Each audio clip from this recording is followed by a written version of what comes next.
A transmigrator. A child of destiny. No. I Chen Ping, an 80-year-old man with my lifespan nearly exhausted a lower-grade spiritual route only at the third level of chi refining have, but 87 days left to live. He felt as if some hidden mechanism in the dark had finally been stirred by his desperate will to live. A strange system was awakening as if answering his silent struggle.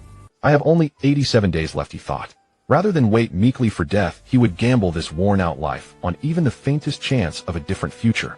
On the outskirts of Qingxi town in front of a dilapidated wooden hut, the evening wind stirred quietly. Chen Ping lay limp on a bamboo lounge chair outside the hut, his cloudy eyes laboriously following the drifting clouds overhead. His life force was slowly being drawn away from that worn, aging shell of a body. His hair was completely white, his skin shriveled and dry, even each breath he drew carried a faint scent of decay. 80. Chen Ping murmured to himself, his voice rasping harshly in his own ear. The lifespan of a mortal rarely exceeds 100 years. For a cultivator at the chi refining stage to live to 80 was hardly considered short-lived. But what did that matter? As a transmigrator, to have ended up like this was almost laughably unique. 60 years ago he had arrived in this world where one could cultivate immortality, and for a time he had believed himself a child of destiny. Blessed by immortal fate, encountering chance opportunities one after another, living forever, roaming carefree. Yet reality had answered with a sharp, resounding slap. His spiritual route was the lowest of the low, a bottom-grade route, so poor that even minor obscure sects could not be bothered to take him. Only by calling in favors and exhausting all his family's savings had he barely secured the qualification to participate in the entrance test of Qingya sect. In the end, he had been eliminated cleanly in the very first round. Later, drifting as a loose cultivator, he toiled like a beast of burden in shops within the market, finally obtaining only the most worthless of human-tier lower-grade techniques. Everlasting spring art. 60 long years. From a high-spirited youth he had endured until he became an old man at death's door. Yet his cultivation had remained stuck at the third level of chi refining. With his aptitude relying only on a human-ear lower-grade technique to break through to the mid-stage of chi refining was nothing short of a fantasy. Such meager cultivation might still allow him to put on a show before ordinary mortals, but in the eyes of true cultivators he was no different from an ant. Even the gatekeepers and guards at the market had higher cultivation. A fit of violent coughing forced Chen Ping up from his lounge chair. He clutched at his mouth, feeling as if his lungs were about to be torn out. When he opened his palm, there was no blood to be seen. But he knew this was worse than spitting blood. It was the sign of oil nearly spent, of a lamp about to go out of his end drawing near. At most, 3 more months, Chen Ping thought, his eyes filled with unwillingness. For decades he had lived diligently, never allowing himself a single day of slackness. Yet cultivation was not something effort alone could accomplish. Talent and fortune, both were indispensable, and he had neither. Just then a clear young voice sounded, "Grandpa Chen, how are you feeling?" That crisp voice cut cleanly through his thoughts. He turned his head to see a boy of 16 or 17 carrying a bowl of steaming rice porridge walking carefully toward him. The boy's name was Zhang Hao. He lived nearby and had grown up under Chen Ping's gaze. Not long ago he had just become an outer disciple of Qingya sect on the mountain. Still alive, Chen Ping replied dryly. He tried to tug the corners of his mouth into a smile, but the muscles in his face were already too stiff to cooperate. Zhang Hao set the bowl of porridge down on a small stone table beside him, then moved with practiced ease to help Chen Ping sit up. "Grandpa Chen, you're talking nonsense again. You're an immortal master. How could you die so easily?" Zhang Hao's face carried the unguarded innocence of youth. Chen Ping's heart was filled with bitterness. An immortal master, he thought. He was nothing more than an old man whose candle was about to burn out. What kind of immortal master was that? "Xiao Hao, has anything new happened in the sect lately?" he asked, casually changing the topic. He did not wish to shatter the boy's beautiful dream of cultivation. "There is." At the mention of the sect, Zhang Hao's eyes lit up. He was eager to share the news, his excitement almost overflowing. "I heard that Uncle Li from the inner sect has successfully formed his core. The sect is decorated with lanterns and banners. Everyone is celebrating. Golden core stage." Chen Ping's gaze turned unfocused for a moment. That was a realm he did not even dare to dream of. For him, even the foundation establishment stage seemed separated by a chasm, like heaven itself, let alone the golden core. He remembered that Uncle Li Changfeng. It had been Li Changfeng who presided over the entrance test he had once taken part in. Back then, Li Changfeng had been the senior brother of Qingya sect, a heaven-blessed genius with a top-grade spiritual root, radiant and high-spirited.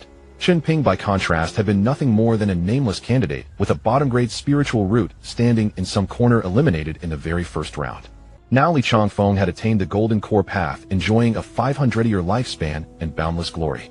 And he, Chen Ping, was waiting quietly for death in front of this broken hut. The gap between people, he thought, could be greater than the gap between a person and a dog. "So wonderful," Chen Ping murmured. "Yes, I'm going to become a golden core cultivator like Uncle Li in the future, Zhang Hao said, face full of longing.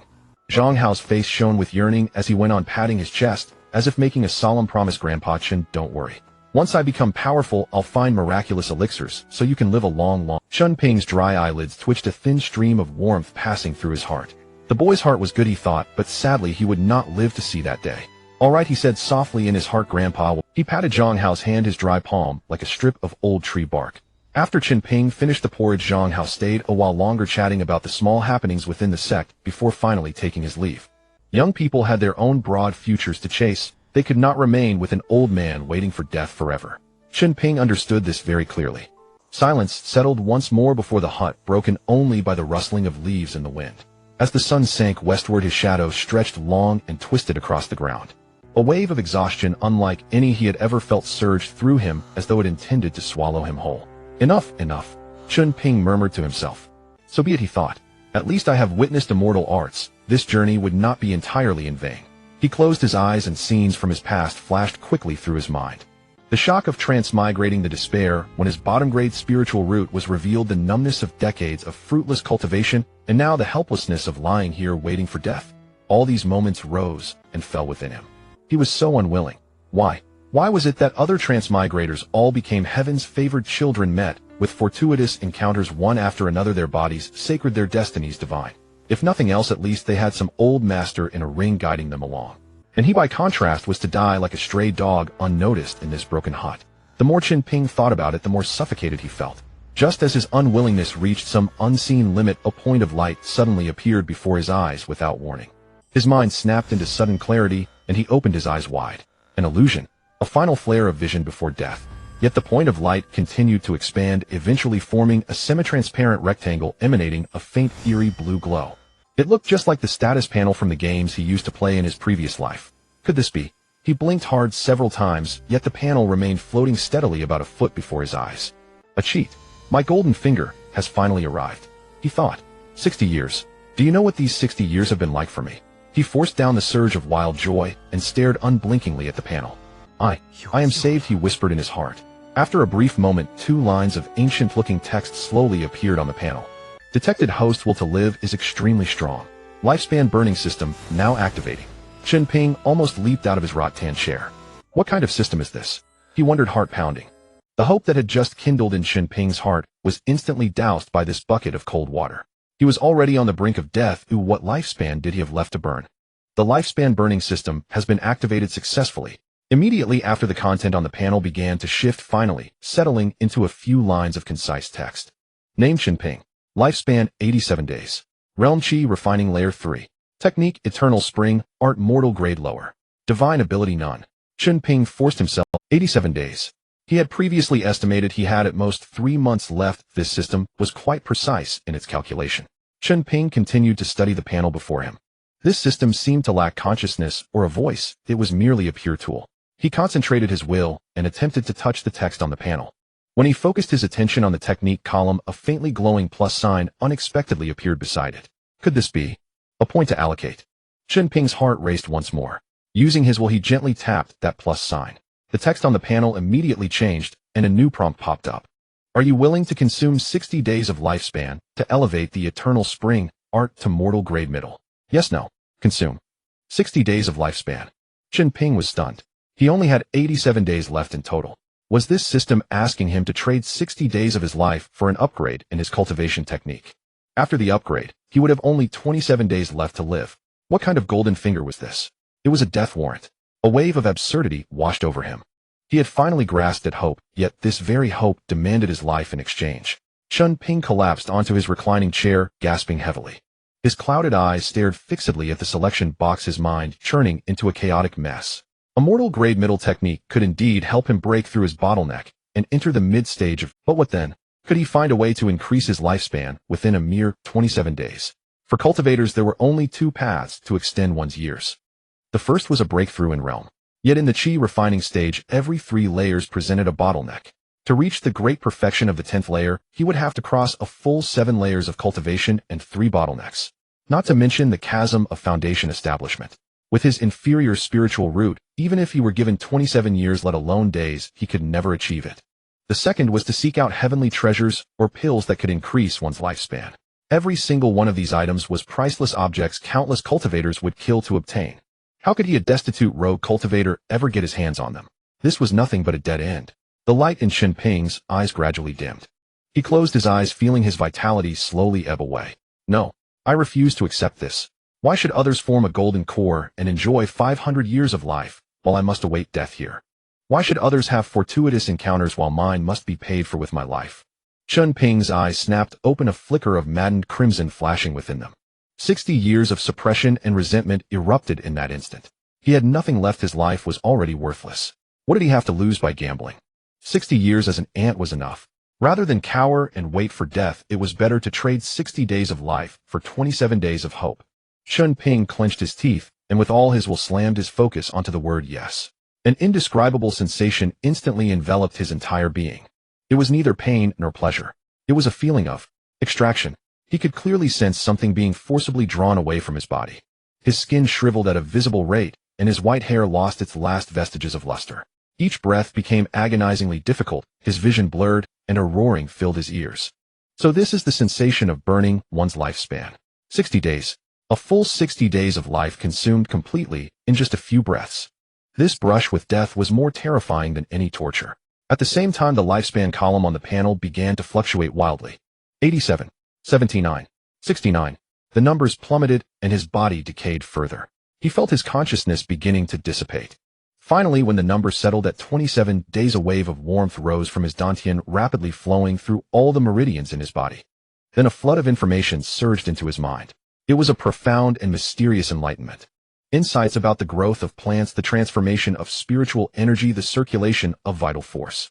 The once obscure chants of the eternal spring art were deconstructed, reassembled, and elevated word by word within his mind. Many cultivation barriers he had never understood suddenly became clear. So this is how vital force can circulate. Countless realizations immersed him, making him temporarily forget the weakness brought by the loss of his lifespan. This was no longer the eternal spring art. This was an entirely new technique, far more profound and mystical than the eternal spring art. Technique upgrade complete. The prompt on the panel appeared just in time.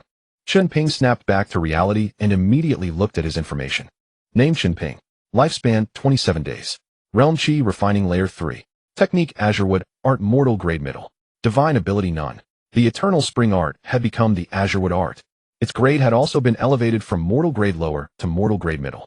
Chen Ping trembled with excitement.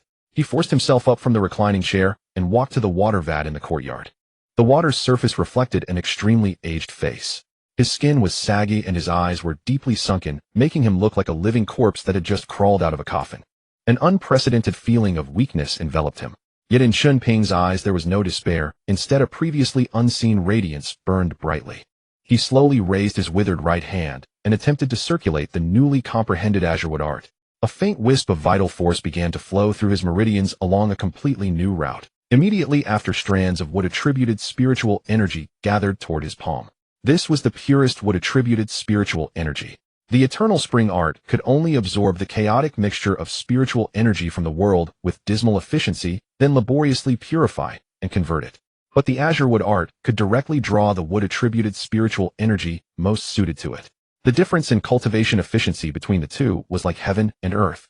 Chen Ping could clearly sense that in just this brief moment the amount of spiritual energy he had absorbed into his body exceeded the results of an entire hour of arduous cultivation. The gap between mortal grade lower and mortal grade middle is this vast. Chen Ping murmured to himself, his voice growing even hoarser. These 60 days of lifespan had not been burned in vain. He could even feel the bottleneck of the early chi refining stage, which had trapped him for decades, beginning to loosen significantly. Chen Ping looked once more at the panel. Only he could see. Lifespan 27 days. This glaring number hung over his head like a sharp blade. His technique had grown stronger, but his life was also nearly spent. If he couldn't find a way to extend his lifespan within 27 days, everything he had done would be utterly meaningless. Calm down. You must calm down. Chen Ping steadied himself by the edge of the water vat, forcibly quelling the turmoil in his mind. 6 decades of struggling at the bottom had ingrained in him the habit of staying composed in times of crisis. The most pressing task was to restore his spiritual power as quickly as possible and break through the bottleneck. After all, his cultivation had long been sufficient to reach the fourth layer of chi refining. It was merely the inferior quality of his previous technique that had kept him stuck at the initial stage. Once he entered the mid-stage of chi refining, his body would regain some mobility. Otherwise, in his current decrepit state, he might not even be able to make it to the market town. Hesitating no longer, he returned to the house, sat cross-legged, cleared his mind of distractions, and began circulating the azure wood art. The surrounding wood-attributed spiritual energy surged into his body, nourishing his nearly withered, aged frame. The spiritual power in his meridians gradually filled, cycling through the heavenly circuit before converging into his dantian. 3 days later, a crisp sound echoed as the bottleneck of the early chi refining state, fourth layer of chi refining. Chen Ping slowly opened his eyes and exhaled a turbid breath. The breath hung in the air, tinged with a faint gray. Impurities accumulated within his body over many years. He glanced down at his hands. The skin seemed less shriveled than before, and the wrinkles on his face appeared to have softened slightly. Having entered the mid-stage of chi refining, though his lifespan had not increased, the spiritual power within him was now more than twice as abundant. Chen Ping stood up and stretched his limbs. The sense of weakness in his body lingered, but at least he now had the ability to move normally. A gurgling sound came from his stomach. Going without food or water for 3 consecutive days would test even an Iron Man, let alone his frail body. Chen Ping walked to a corner of the room and scooped half a ladle of coarse rice from a worn-out grain jar.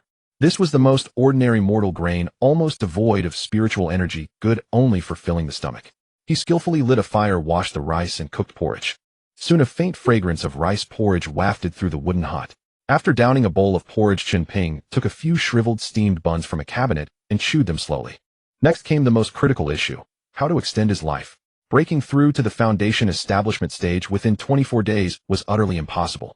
His only hope lay in seeking out longevity pills or heavenly treasures. Based on his 60 years of experience, the cultivation world did indeed harbor some rare treasures that could directly increase one's lifespan. But without exception, they were things one could only encounter by chance, never seek by force. As for longevity pills, a long-buried memory gradually surfaced from the depths of his mind. It was when he was around 40 years old. To learn a skill to make a living, he had worked as an apprentice for a few years at a pill workshop called Returning Spring Hall in Qingxi Town. The workshop's manager Lu was a fairly kind man, but his alchemy skills were mediocre. He could only refine the lowest grade pills, barely scraping by. Chen Ping recalled a rainy night when business was slow. Manager Lu, having had a few too many drinks, wiped an old wooden box while sighing deeply. Curious, Chen Ping had asked about it. Emboldened by the alcohol, manager Lu opened up. "Xiaoping, do you know what's inside this?" "Manager, what treasure is it?" "These are the pill formulas passed down through generations of my Lu family." Manager Lu sighed again. "Unfortunately, most are incomplete, or the ingredients have long since gone extinct. Worthless." Then he opened the box and showed the formulas to Chen Ping. Chen Ping skimmed through them and picked out a yellowed formula named Minor Longevity Pill, exclaiming in surprise, "There's actually a pill formula that increases lifespan." "It sounds impressive, but it's just useless junk," Manager Lu said dismissively. "Not to mention its main ingredient is a costly jade dragon ginseng. Even if you refine it, it only adds a mere year of life." A year? Chen Ping found it hard to believe. Yes, just 1 year. High-level cultivators wouldn't bother with it, and for us chi refining cultivators, who would pay such a price for just 1 more year? With those spirit stones, you'd be better off buying pills to boost your cultivation. Manager Lu picked up his flask, took a few more gulps, and added, "Besides, lifespan extending pills build up resistance quickly. Most become completely ineffective after 2 or 3 doses. Tell me, isn't that useless?" Back then, Manager Liu's face was full of disdain and helplessness. Chen Ping had agreed that the formula was indeed of little use and soon forgot about it. But now, this utterly worthless pill was nothing short of a divine elixir to him. With only 24 days, a year, a full year of life. As long as he could survive, infinite possibilities awaited. Returning Spring Hall. Manager Lu. Chen Ping murmured the 2 names repeatedly. Decades had passed. He wondered if Manager Lu was still alive. Logically, Manager Lu was a bit younger than him and had reached the mid-stage of chi refining, so it was quite possible he still lived. That pill formula must still be with him. Since it was worthless and Manager Lu himself considered it trash, it was probably still lying in that old wooden box covered in dust. A wild idea took shape in Chen Ping's mind. He would go to Returning Spring Hall. By any means, stealing or snatching, he had to get that formula. This intense will to survive made his murky gaze turn resolute. 24 days. He muttered to himself. Time was pressing. He could afford no further delay. He returned to the house and ransacked every corner, gathering all the possessions he had accumulated in his lifetime. In total, 7 low-grade spirit stones and a few worthless copper coins. This was the entirety of his savings from 60 years of arduous cultivation, pitifully meager. Chen Ping gave a self-deprecating grin, but felt no discouragement. Something was better than nothing. He carefully stowed the spirit stones and coins into a cloth pouch and tucked it close to his body. Then he found a slightly intact gray robe and changed into it. After doing all this, he took one last look at the dilapidated wooden hut. This place where he had lived for decades was filled with despair and resentment. If this departure failed, he would likely die outside, never to return. If he succeeded, he would never come back.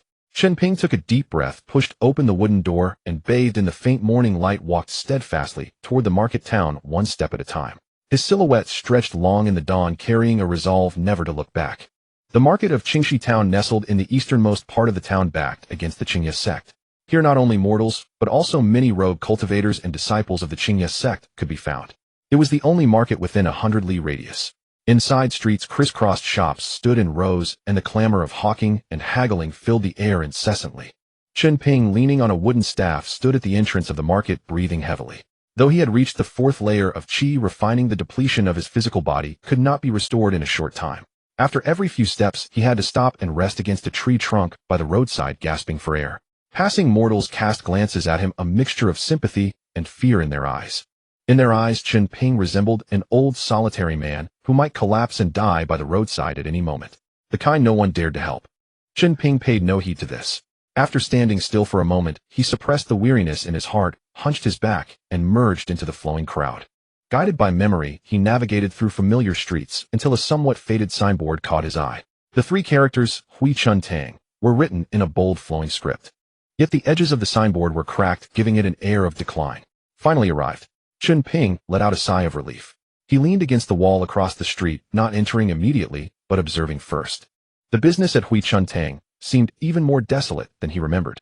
Other shops had cultivators coming and going, but at Hui Chun Tang, not a single customer was seen for half a day. Behind the counter, an old man with graying hair was listlessly wiping the counter with a rag. It was Manager Lu. But compared to decades ago, he looked even more aged. Beside Manager Lu stood a young man in his early 20s. The young man wore a clean cyan long robe. His features were decent, but his brows were etched with a persistent air of irritability and impatience. "Father, what's the use of wiping that? Can you eat it?" the young man said harshly, snatching the rag from Manager Liu's hand and throwing it to the ground. "Look at our shop. Not a single soul in sight all day. The herbs on the shelves are practically moldy. If this keeps up, we'll both be eating the wind." Manager Lu shrank back at his outburst, picked up the rag from the floor, and muttered a weak defense. "Xiaorui, keep your voice down. It will get better." "Better? How?" the young man named Lu Rue sneered, pointing at the door. "By relying on those poor rogue cultivators who can't even afford a cheap blood pill. Father, I'm telling you one last time, this broken shop must be sold. I've already made contact. Boss Wong next door is willing to pay 100 spirit stones to take over this store. With that money, we can go anywhere and do anything better than waiting here to die." "No." Manager Liu's reaction suddenly turned fierce. He gripped the edge of the counter tightly, a stubborn glint shining in his murky eyes. "This shop has been passed down from our ancestors. It absolutely cannot be sold. Ancestral. This shabby thing." Lu Rue stomped his foot in anger. "Father, wake up. Times have changed. Who comes to a small alchemy shop like ours to buy pills anymore? Everyone goes to buy Chao Go. They have a full stock and fair prices." Manager Lu opened his mouth, but couldn't utter a word, his face filled with pain and helplessness. "Look at me. I can't even step onto the path of cultivation. If you had sold the shop earlier and used the spirit stones to buy me a good cultivation manual, I might already be a disciple of the Qingye sect." Lu Rue grew more agitated, his spittle nearly flying onto Manager Liu's face. Manager Lu just kept rubbing his hands together, muttering, "It's your father's fault, it's your father's fault. I don't care. You have to give me a definite answer today. Otherwise I'll go find Boss Wong myself." Lu Rue spat out the threat, flicked his sleeves in a huff, and strode into the back hall. The shop was left with only Manager Lu sitting there in a daze, his aged figure appearing utterly desolate. Chen Ping, hidden at the street corner, had witnessed everything clearly. His eyes flickered slightly. So that's how it is. Manager Lu had a good-for-nothing mortal son who only wanted to sell off the ancestral property. For him, this might be an opportunity. Chen Ping straightened his clothes, steadied his breathing, and walked step by step toward the entrance of Hui Chun Tang. Entering the shop, a familiar fragrance of herbs wafted over him. Hearing footsteps, Manager Lu looked up weakly. Seeing a strange old man, even older than himself, a flicker of doubt passed through his eyes. "Customer, what would you like to buy?" His voice was hoarse and weary. Chen Ping did not answer immediately, but instead surveyed the shop. The shelves were sparsely stocked with the most common low-grade herbs, and a few empty medicine bottles covered with a thin layer of dust. Just browsing, Chen Ping said slowly, his voice equally hoarse. He walked to a shelf, picked up an undergrown clotting herb, examined it with feigned interest, and then put it down. Manager business. Hasn't been good, has it? Manager Lu gave a bitter smile which was as good as an admission. Chen Ping slowly paced to the counter, looked at Manager Lu, and said unhurriedly, after decades away, this place is still the same. Manager Lu was taken aback and scrutinized Chen Ping carefully. The face before him was so aged that its original features were nearly unrecognizable, but he felt a strange familiarity in those eyes. You? Who are you? Chen Ping pulled the corners of his mouth into a smile that was uglier than a cry. It's me, Xiaoping, manager. Decades ago I worked odd jobs for you. Xiaoping. Manager Lu was stunned, his eyes filled with disbelief. Chen Ping was in no hurry, he just looked at him calmly. He knew that in his current state, not even his own mother would recognize him, let alone Manager Lu. After a moment, the image of a diligent, honest, yet somewhat dull young man from the depths of Manager Liu's memory slowly overlapped with the decrepit old man before him. You're really Xiaoping. A trace of surprise appeared on Manager Liu's face. How did you end up like this? In his memory, Chen Ping was only in his 40s when he left, still in the prime of life for a cultivator. Now he looked like a centenarian, even more aged than Manager Lu himself. It's a long story. Chen Ping sighed, pulled a stool over, and sat down in front of the counter, acting as if he were at home. The path of cultivation is hard. My talent is poor. After decades of struggle, I'm still in this wretched state. Now that my time is near, I thought I'd return to my roots and take a last look. Chen Ping's words were half truth and half fabrication, but the phrase "the end is near" was uttered with genuine sincerity. Indeed, upon hearing this, the vigilance and distance in shopkeeper Liu's expression visibly softened, replaced by a sympathetic sigh of shared misfortune. He himself had been trapped at the midstage of qi refining his entire life, seeing no hope, and thus understood the suffering of such low-level cultivators all too well. Sigh. Life is hard for all of us. Shopkeeper Lu let out a sigh in unison. The atmosphere instantly became harmonious. Feigning casualness, Chen Ping glanced around the shop and remarked with emotion, speaking of which, I still miss the days when I was an apprentice here. Though it was hard work, I felt at peace. Back then you often told us stories about your ancestors and those bizarre pill formulas. Oh, is that so? Shopkeeper Lu clearly had no memory of this, yet hearing Chen Ping's words, a trace of nostalgia crept across his face. Yes, indeed. Seizing the moment, Chen Ping pressed on. What I remember most is your mention of a family heirloom longevity pill formula called the minor longevity pill, right? You said it was costly and troublesome to refine, extending life by only a year, quite useless. At the mention of the minor longevity pill, Shopkeeper Liu's eyes lit up briefly before dimming again. So you still remember that? He shook his head with a bitter smile. A few years ago I was fortunate enough to obtain half a jade dragon ginseng and planned to refine that pill for myself. But in the end I failed. Chen Ping's heart leaped. It's still here. The formula still exists. Suppressing his inner elation, he masked it with a look of curiosity and sympathy. Oh, what a pity. Actually, shopkeeper, aside from revisiting old haunts, I came back with a certain hope. What hope? Asked Shopkeeper Lu. My end is near. That minor longevity pill, useless to others, is a life-saving treasure to a dying man like me. Sir, could you sell me that formula? Chen Ping spoke with utmost sincerity, his eyes carrying the final plea of a man on the brink of death. Shopkeeper Lu was stunned. He never expected such a request. Sell it to him. Though that formula was useless, it was still an heirloom passed down from his ancestors. Selling it felt like a betrayal to his forebears. He hesitated about to speak when a sharp, caustic voice rang out from the back hall. Sell it. Can a dying old man even afford it? Lu Rui emerged, sneering contemptuously at Chen Ping. He had overheard everything from the back. Father, why waste words on him? Look at him, a pauper. Can he even produce a single spirit stone? He wants to buy our family's heirloom formula. Dream on. Lu Rui strode to the counter, pointing at Chen Ping's nose. Get lost. Don't loiter here and hinder our business. Though the shop had no customers at all, Chen Ping's gaze turned icy, but he maintained his frail, helpless demeanor. Xiao Rui, watch your tone.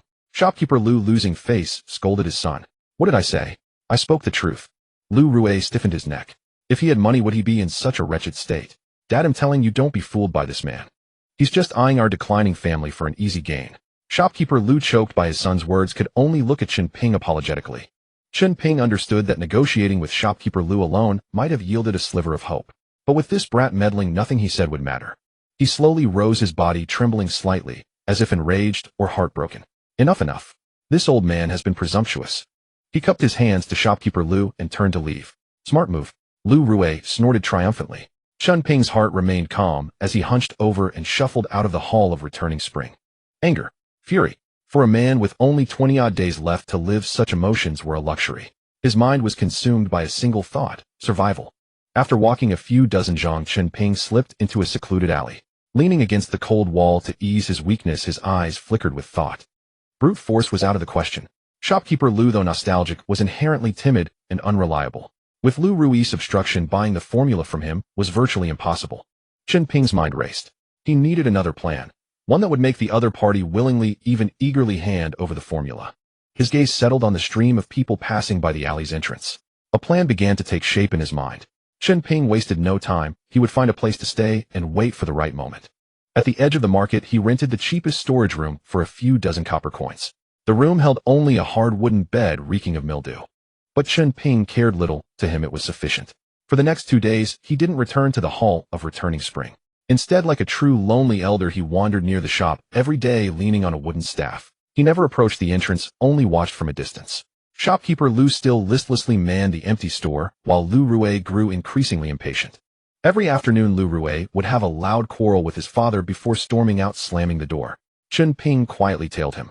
He discovered that after leaving the shop, Lu Rui headed straight to a gambling den on the west side of the market. A gambler. Chen Ping sneered inwardly. This made his chances even better. A lazy, overambitious young man addicted to gambling. The perfect prey in this world. On the third afternoon, as usual, Lu Rui stormed out of the Hall of Returning Spring, cursing, and rushed to the gambling den. Watching his retreating figure, Chen Ping knew the time had come. Instead of following immediately, he went to a nearby sundry shop and spent his last few copper coins on a jar of the cheapest, foulest wine. Then, straightening his relatively clean clothes, he took a deep breath and limped into the smoky, chaotic gambling den. The den was filled with noise and hazy smoke. Chen Ping found the most inconspicuous corner, sat down, and drank his cheap wine without joining the games. His eyes remained fixed on the gambling table nearby. Lu Rui's face, flushed red, was squeezed into the crowd, staring intently at the dice and cursing incessantly. It seemed his luck was poor. Chen Ping waited patiently, sitting quietly, biding his time. An hour later, Lu Rui was shoved away from the gambling table, having lost his last copper coin, his clothes slightly disheveled. Bad luck. Damn it all. He kicked the pillar beside him, his face twisted with fury. The surrounding gamblers, accustomed to such outbursts, continued their revelry indifferent. Cursing under his breath, Lu Rui slunk to a corner and sat at a table not far from Chen Ping. Grabbing the teapot, he tipped it directly to his lips, gulping down the contents. Feigning drunkenness, Chen Ping swayed, and his wine flask crashed to the ground, shattering into pieces. The pungent aroma of spirits instantly permeated the air. Alas! He let out a long, despairing sigh filled with reluctance. Under his deliberate control, it was just loud enough for Lu Rui nearby to catch clearly. Already irritated, Lu Rui snapped his head around, ready to curse at the sound. What the hell? Before he could finish, he froze. He recognized the old man before him. Wasn't he the penniless wretch who came to his door 2 days ago, wanting to buy his family's pill formula? It's you. Lu Rui's brow furrowed in disgust. What are you doing here? Chen Ping lifted his head, his eyes clouded with intoxication and confusion. After a moment of apparent effort to recognize him, he let out an, "Oh, it's little Rui from Manager Liu's household." He muttered, struggling to stand, but collapsing back weakly, his words a jumbled whisper. It's over. All over. The last shred of hope is gone. What's over? Lu Rui stood up and walked over. Chen Ping, however, seemed not to hear, shaking his head incessantly, tears streaming down his aged face. Chen Ping had some talent in the way of alchemy. What a pity, what a pity. So close, just a little more. And I could have recreated that ancient pill formula. What formula? Lu Rui's ears perked up. Chen Ping jerked his head up, startled, eyeing Lu Rui warily. You? What did you hear? His guilty demeanor only convinced Lu Rui that the old man was hiding something. I'm asking you what formula. Lu Rui grabbed Chen Ping by the collar, demanding fiercely. Blinded by his losses, he was itching for an outlet and hoped to pry something out of this seemingly deranged old man. Seized by the collar, Chen Ping's body trembled violently. His face a mask of terror, he waved his hands frantically. Nothing. It's nothing. I'm just rambling drunk, just rambling. The more he acted this way, the deeper Lu Rui's suspicion grew. A dying old pauper drowning his sorrows in a gambling den, muttering about an ancient pill formula. If there wasn't something to it, no one would believe it. Old man, tell me the truth. Lu Rui tightened his grip, nearly lifting Chen Ping off the stool. Or I'll kill you right here today. The gambling house buzzed with noise, and no one paid heed to the disturbance in the corner. Cough. Cough. Chen Ping's face flushed red, coughed violently, seeming on the verge of death. Fearing he might actually kill the man, Lu Rui loosened his hold. Chen Ping greedily gasped for air, his murky eyes filled with fear. He glanced at the menacing Lu Rui, then around the room, and lowered his voice. Little Rui, do you know that your Huichun Hall hides a tremendous treasure? Treasure? Lu Rui sneered. That shabby shop. Besides the deed, what treasure could there be? You don't understand. Chen Ping's tone grew agitated. The real treasure isn't the shop. It's those pill formulas. Pill formulas? Lu Rui laughed as if hearing the greatest joke.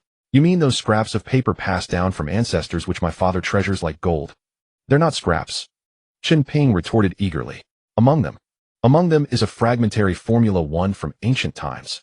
If it can be completed, the pill it yields would drive all of Qingxi town wild. Lu Rui was stunned.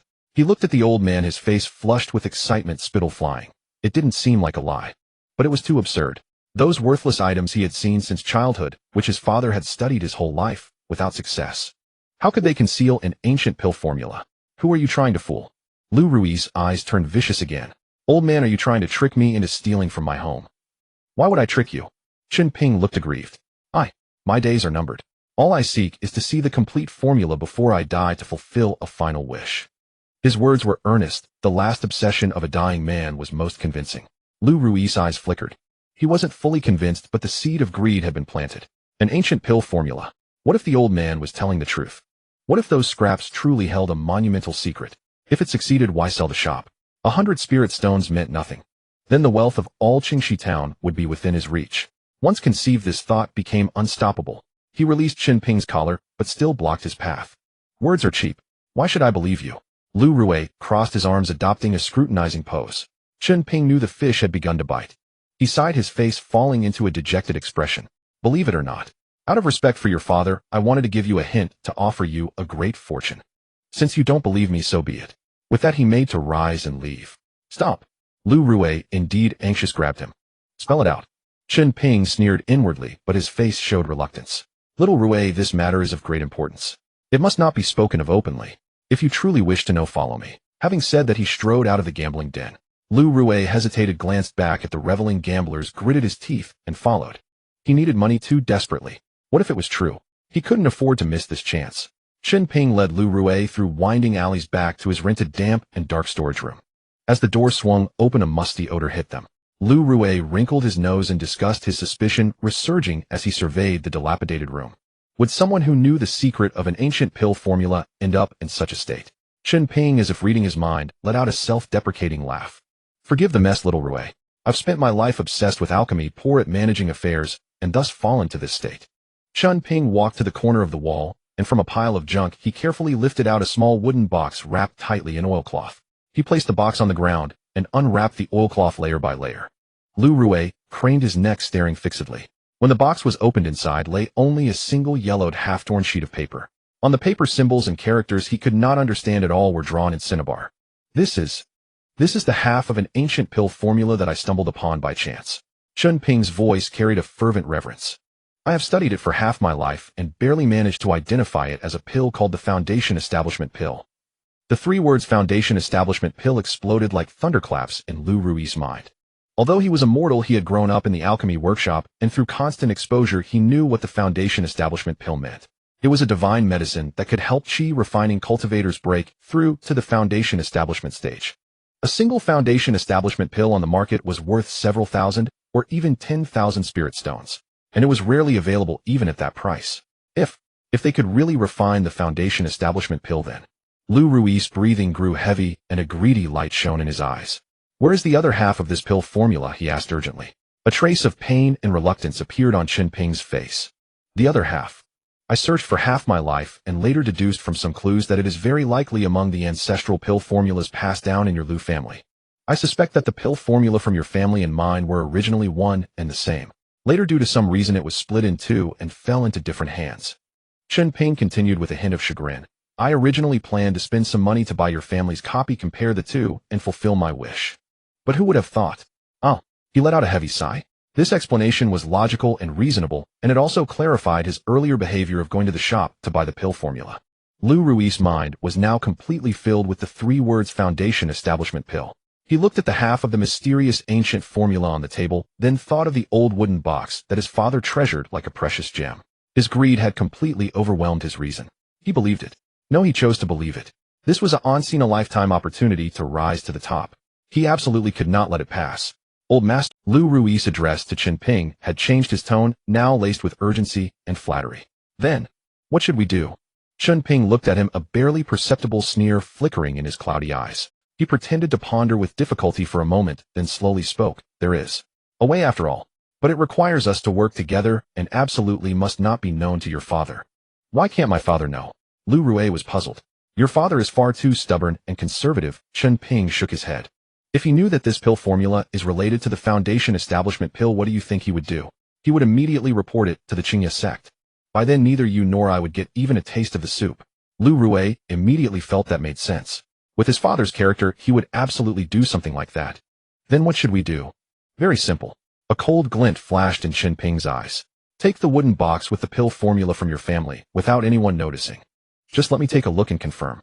Once the two halves of the pill formula are matched, we'll be rich. His voice was full of temptation. Lu Rui's fist suddenly clenched tightly. Stealing from his own home was something he had done many times before. For the Foundation establishment pill, for that immense fortune, he would do it. The flames of greed blazed fiercely in Lu Rui's eyes. He could already see mountains of spirit stones, countless beauties throwing themselves into his arms, and all those who had once looked down on him groveling at his feet. As for his father, Lu Rui's gaze turned cold. That old fool guarding a pile of junk for a lifetime deserved to be poor. When he became rich, he would casually give his father a few spirit stones to let him live out his old age in peace, and that would be considered filial piety. Fine, he'll do it. Lu Rui gritted his teeth and said fiercely, Old Master, tell me what exactly should I do? Chen Ping looked at him, now completely blinded by greed, and felt even more certain of his plan. This matter cannot be rushed. Chen Ping lowered his voice, appearing mature and steady. Your father guards that wooden box more dearly than his own life. We must wait for a foolproof opportunity. What opportunity? Lu Rui was eager. If I remember correctly, the day after tomorrow is the anniversary of your mother's death. Chen Ping said slowly. During the past 2 days, besides following Lu Rui, he had also collected information about the Lu family. Such not so secret matters were easy to learn with a little inquiry. Right? Lu Rui's eyes lit up. Every year on this day, rain or shine, my father goes to Qingshi Mountain outside the city to pay respects at my mother's grave. From the market to Qingshi Mountain, the round trip takes at least 2 hours. Those 2 hours are enough for us to get things done. Chen Ping nodded and said in a deep, deliberate tone, Then you find a way to take the wooden box out and bring it here. Remember, it must be done without anyone noticing. Don't worry, old master. I know the layout of my home better than anyone. Lu Rui patted his chest in assurance. Good, it's settled then. Chen Ping said solemnly. Xiao Rui, remember we are now in the same boat. After this is done, everything will be yours. This old man's bones have little time left. I seek not wealth, only to fulfill my wish. His words were spoken with great righteousness, as if he truly had no interest in money. Upon hearing this, Lu Rui was even more overjoyed. He had originally been calculating how to kick the old man out and take all the benefits for himself after the deed was done. Now it seemed that the other party was so sensible that it saved him a lot of trouble. Old master, rest assured, I, Lu Rui, am not an ungrateful person. Once this succeeds, I will definitely find life-extending pills for you. Lu Rui vowed earnestly. The two of them discussed some more details with heartfelt sincerity, and then Lu Rui left. Watching his hurried, retreating figure, the kindness on Chen Ping's face instantly vanished, replaced by an icy coldness. What a fool. Chen Ping slowly closed the door and rewrapped the half of the so-called ancient pill formula in oilcloth. This thing, of course, was a fake. He had forged it in just an hour using some special herbal juices on a piece of aged straw paper. The symbols and characters on it were all randomly drawn based on his memory of diagrams from some pill formulas. It couldn't even produce a healing plaster, let alone a Foundation establishment pill. But that didn't matter. What mattered was that Lu Rui believed it. For a man blinded by greed, even a painted pancake was enough to drive him mad. Over the next 2 days, Chen Ping did not leave the house. He sat quietly in this dilapidated room, regulating his breath and adjusting his condition to the best. Although the plan seemed flawless, any accident could happen. He had to make thorough preparations. Time passed quickly, and soon the agreed-upon day arrived. Early that morning, the sky was gloomy, and a fine drizzle began to fall. Through the crack in the door, Chen Ping looked at the wet street outside, yet his heart was calm. Before long, shopkeeper Lu, holding an oil paper umbrella and carrying a food box, walked unsteadily toward the market. His silhouette appeared particularly desolate in the drizzle. After about the time it takes to burn an incense stick, a furtive figure flashed out from the alley behind the Huichuntang. It was Lu Rui. He clutched tightly in his arms an old wooden box, half a cheese square, covered with his clothes, his face full of the nervousness of a guilty conscience and undisguised excitement. He glanced left and right, and after confirming there was no one, he darted into the opposite alley and ran toward the storage room where Chen Ping was renting. Dong dong dong. Urgent knocking sounded. Chen Ping slowly stood up and opened the door. Lu Rui slipped and closed the door behind him, and then, as if presenting a treasure, placed the wooden box from his arms on the table. Old sir, I have brought the thing. His voice trembled slightly with excitement. Chen Ping's gaze fell on the wooden box. This is it. This box was still the same as in those years. Good, good. He extended his withered hand and gently stroked the surface of the wooden box, as if caressing a rare treasure. Hurry up and open it, Lu Rui urged from the side. Chen Ping nodded, took a deep breath, and slowly opened the clasp of the wooden box. Creak. A soft sound and a stale smell of old paper wafted over. Inside lay more than a dozen yellowed pill formulas of various sizes and colors. Chen Ping suppressed his inner excitement, his eyes quickly scanning over those formulas. Coagulation powder, heart-clearing pill, fasting pill. All were low-level, unremarkable pills. Finally, his gaze fixed on a pill formula made of light blue animal skin. In the upper right corner of the formula, 4 ancient seal characters were written, minor longevity pill. Found it. Chen Ping's heart leaped, but he showed no sign on his face. Instead, he frowned, wearing a puzzled expression. Well, old sir, which one is it? Lu Rui craned his neck and asked nervously.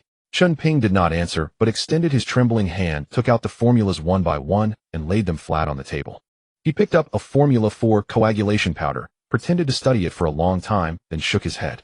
Then he picked up one for heart-clearing pill, scrutinized it carefully, muttering to himself, and finally put it down in disappointment. His movements were slow and meticulous, making Lu Rui, who was watching, anxious as if on fire, yet he dared not urge him, only fretting in vain.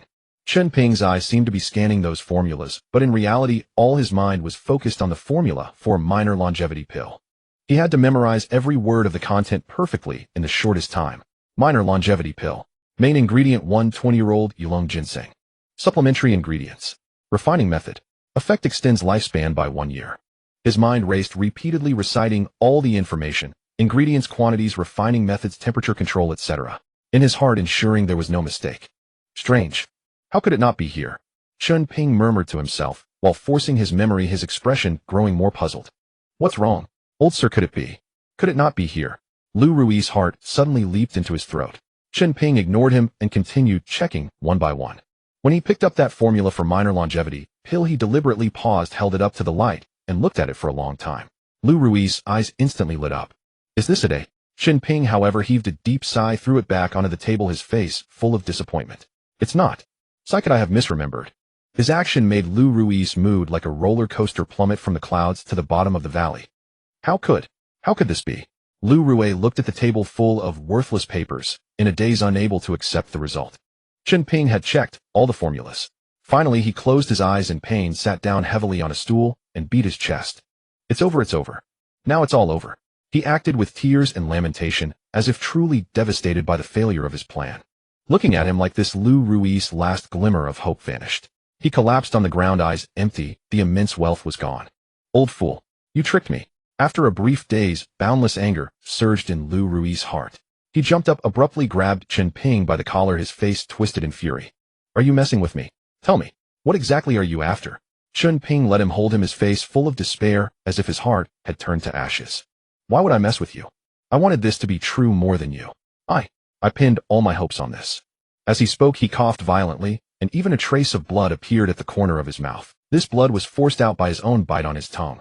Lu Rui was startled by the blood and instinctively let go. Looking at Chen Ping's face, which was uglier than a dead man's, most of the anger in his heart inexplicably dissipated. This old man who looked even more miserable than himself, what could he be after? After those few worthless papers at home. He himself was also deceived, just a pitiful wretch. Having realized this, Lu Rui's anger turned into endless dejection and irritability. Get out of here. He shoved Chen Ping away, pointing at the door, and shouted, get out now. Don't let me see you again. Sigh. Chen Ping let out a sigh, staggered to his feet, hunched his back, and walked step by step toward the door. He pulled open the door and walked into the storm outside without looking back. Lu Rui looked at his disappearing back, then at the wooden box on the table, and angrily kicked the table leg. Worthless. All of you are worthless. He cursed, picked up the wooden box, and hurried away. He had to put the thing back secretly before his father returned. On the other side, Chen Ping plunged into the curtain of rain without any pause. He knew that Lu Rui, that fool, was now full of thoughts about how to cover up his theft, and had no time to care about his life. This was exactly the result he wanted. The pill formula was already in hand, and there was no further connection between him and Hui Chuntang. Chen Ping called up his panel and glanced at it. Lifespan 19 days. The time left for him was not much. Chen Ping threaded through the market streets, his thin clothes soaked by the rain, yet his heart burned with fervor. The minor longevity pill. If he could refine this pill, he would gain an extra year of life. And if luck were on his side, producing several pills would give him enough time to accomplish many things. He did not return to the rented storage room. That place was no longer safe. Instead, he headed straight for the other end of the market. His most urgent task was to gather the materials for alchemy, especially the main ingredient, a 20-year-old jade dragon ginseng. This item was exorbitantly expensive. With only 7 low-grade spirit stones to his name, buying a whole jade dragon ginseng was nothing short of a pipe dream. However, Manager Liu had previously attempted to refine pills using half a jade dragon ginseng, though he ultimately failed. This indicated that even a damaged ginseng held the potential for pill formation with a fairly decent probability. Otherwise, given Manager Liu's alchemical experience, he would never have made such an attempt. Moreover, the pill formula did not specify that a complete ginseng was required. It seemed that fulfilling the 20-year requirement was sufficient, whether the main ingredient was intact or not merely affected the number of pills produced. For him, as long as he could refine a single pill, that would be enough. Chen Ping stepped out of the market, wiped the rain from his face, and headed in another direction. The Rogue Cultivator Bazaar, located at the westernmost edge of Qingxi town, was the most chaotic place in the town and also the most likely spot to find hidden treasures. There were no orderly streets or imposing pavilions here. Only a square haphazardly constructed from stone and mud. It stood in stark contrast to the ornately decorated shops in the eastern marketplace. Here a motley crowd gathered, and anything could be sold. If you had the eye and the daring, you could buy what you needed at the lowest price. In the square, cultivators each occupied a patch of ground, spreading their wares on a piece of tattered cloth, sitting cross-legged and hawking loudly. The air was thick with all sorts of strange odors mingled with the cacophony of bargaining. Chaotic, yet brimming with vitality. Chen Ping, leaning on a wooden staff, stepped unsteadily over the muddy ground and merged into the bustling crowd. The rain had stopped, but the ground remained slippery. He hunched his back, walking past stall after stall, his eyes swiftly scanning the goods on display. Here the authenticity of items was hard to discern, good and bad mixed together. To find a treasure here required not only sharp eyesight, but also luck. Chen Ping was patient. He knew that a spirit herb of the jade dragon ginseng's caliber, even if damaged, would not be casually laid out on a stall for anyone to pick. What he needed to look for were the vendors who specialized in medicinal herbs and seemed to have some expertise. He wandered for nearly half an hour, almost circling the entire bazaar, until his steps finally halted before a stall tucked away in a corner. This stall was not large, and its owner was a wiry man in his 50s, sporting a goatee. Unlike the other vendors who shouted loudly, this man merely leaned against a large rock, meditating with closed eyes, paying little attention to the passing customers. Yet the items displayed on his stall were far more refined than the others: several century-old fleece flower roots, a fist-sized piece of red flame iron, and even a sealed bottle of demon beast essence blood. Such items were not something ordinary rogue cultivators could produce. Chen Ping's gaze lingered on the medicinal herbs for a moment before he spoke slowly. "Boss, do you have any jade dragon ginseng?" The goateed man did not even lift his eyelids, merely grunting through his nose. "I have some. 50-year grade, 200 low-grade spirit stones." 200. Chen Ping's heart sank. This price was even higher than that of the large shops in the market. He only had 7 spirit stones, not even enough for a fraction of the cost. Too expensive. Chen Ping shook his head, a troubled expression on his face. "A dying man like me has no use for such fine quality. I was wondering if you had any of poorer quality, or perhaps with insufficient years." He probed cautiously. The goateed man finally opened his eyes, scrutinizing Chen Ping from head to toe. "Insufficient years?" He let out a sneer. "How about 10-year grade? 30 spirit stones per plant. A 10-year grade would lack sufficient medicinal potency. Refining the minor longevity pill would almost certainly fail." A bit worse." Chen Ping lowered his posture even further. "For instance, one that was accidentally damaged during harvesting, a broken one. Do you have any?" At the mention of broken, the goateed man's expression shifted noticeably. He re-evaluated the old man before him, who appeared to have one foot in the grave. Most cultivators sought spirit herbs with perfect appearance and full potency, as better quality meant more complete medicinal power and higher success rates in pill refinement. Someone who actively sought out defective goods was either desperately poor or had a special knack for utilizing such remnants. "Old man, what exactly are you up to?" The goateed man's tone carried a hint of wariness. "To be honest, my time is short. I have only a few days left." Chen Ping sighed heavily, pointing at his own age. "A few days ago I stumbled upon an ancient formula for a life-prolonging pill, but the main ingredient required is jade dragon ginseng. I simply cannot afford a whole one. I was thinking of finding a damaged one to try my luck as a last resort." This half-truthful explanation sounded plausible. The goateed man known as Qian, the medicine master, pondered for a moment. He did have such an item, a jade dragon ginseng approximately 25 years old which he had acquired from an herb gatherer half a year ago. Unfortunately, the gatherer was a novice who had snapped off a section of the main root during harvesting, causing most of the spiritual energy to leak away. A ginseng of that quality was unacceptable to the major alchemy workshops. It had been stuck in his inventory for over 6 months without a suitable buyer. Today someone had come to him voluntarily. A glint of merchant cunning flashed in Qian's small eyes. This was a golden opportunity to clear stock. A damaged one. He deliberately drew out his words, stroking his goatee. Well, it's not that I don't have any. Chen Ping's eyes instantly lit up. However, Qian changed his tone. That item, though damaged, has a solid age of over 25 years. The price naturally won't be cheap. How many spirit stones? Chen Ping asked. Qian held up 2 fingers. 20 low-grade spirit stones. Not a single stone less. 20. Chen Ping's heart sank again. He only had 7 spirit stones, 13 short. Boss, please. Chen Ping's tone carried a hint of desperation. This is all I have. Just 7 spirit stones. Could you lower the price a bit more? As an act of kindness to save an old man's life. As he spoke, he pulled out a worn cloth pouch from his bosom, poured out all 7 spirit stones, and held them in his cup. Qian Yaoshi glanced at the poor-quality low-grade spirit stones and curled his lips in disdain. 7. Are you trying to bribe a beggar? Old man, let me tell you. 20 spirit stones is already my friendship price, considering you're at death's door.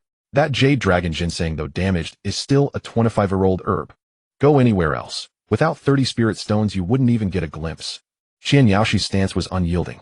He was certain that Chen Ping desperately needed this item, and he had also noticed that Chen Ping was truly destitute with no more to squeeze out. Yet that didn't stop him from holding the price firm. He could refuse to sell, but he would never reduce the price. That was his business philosophy.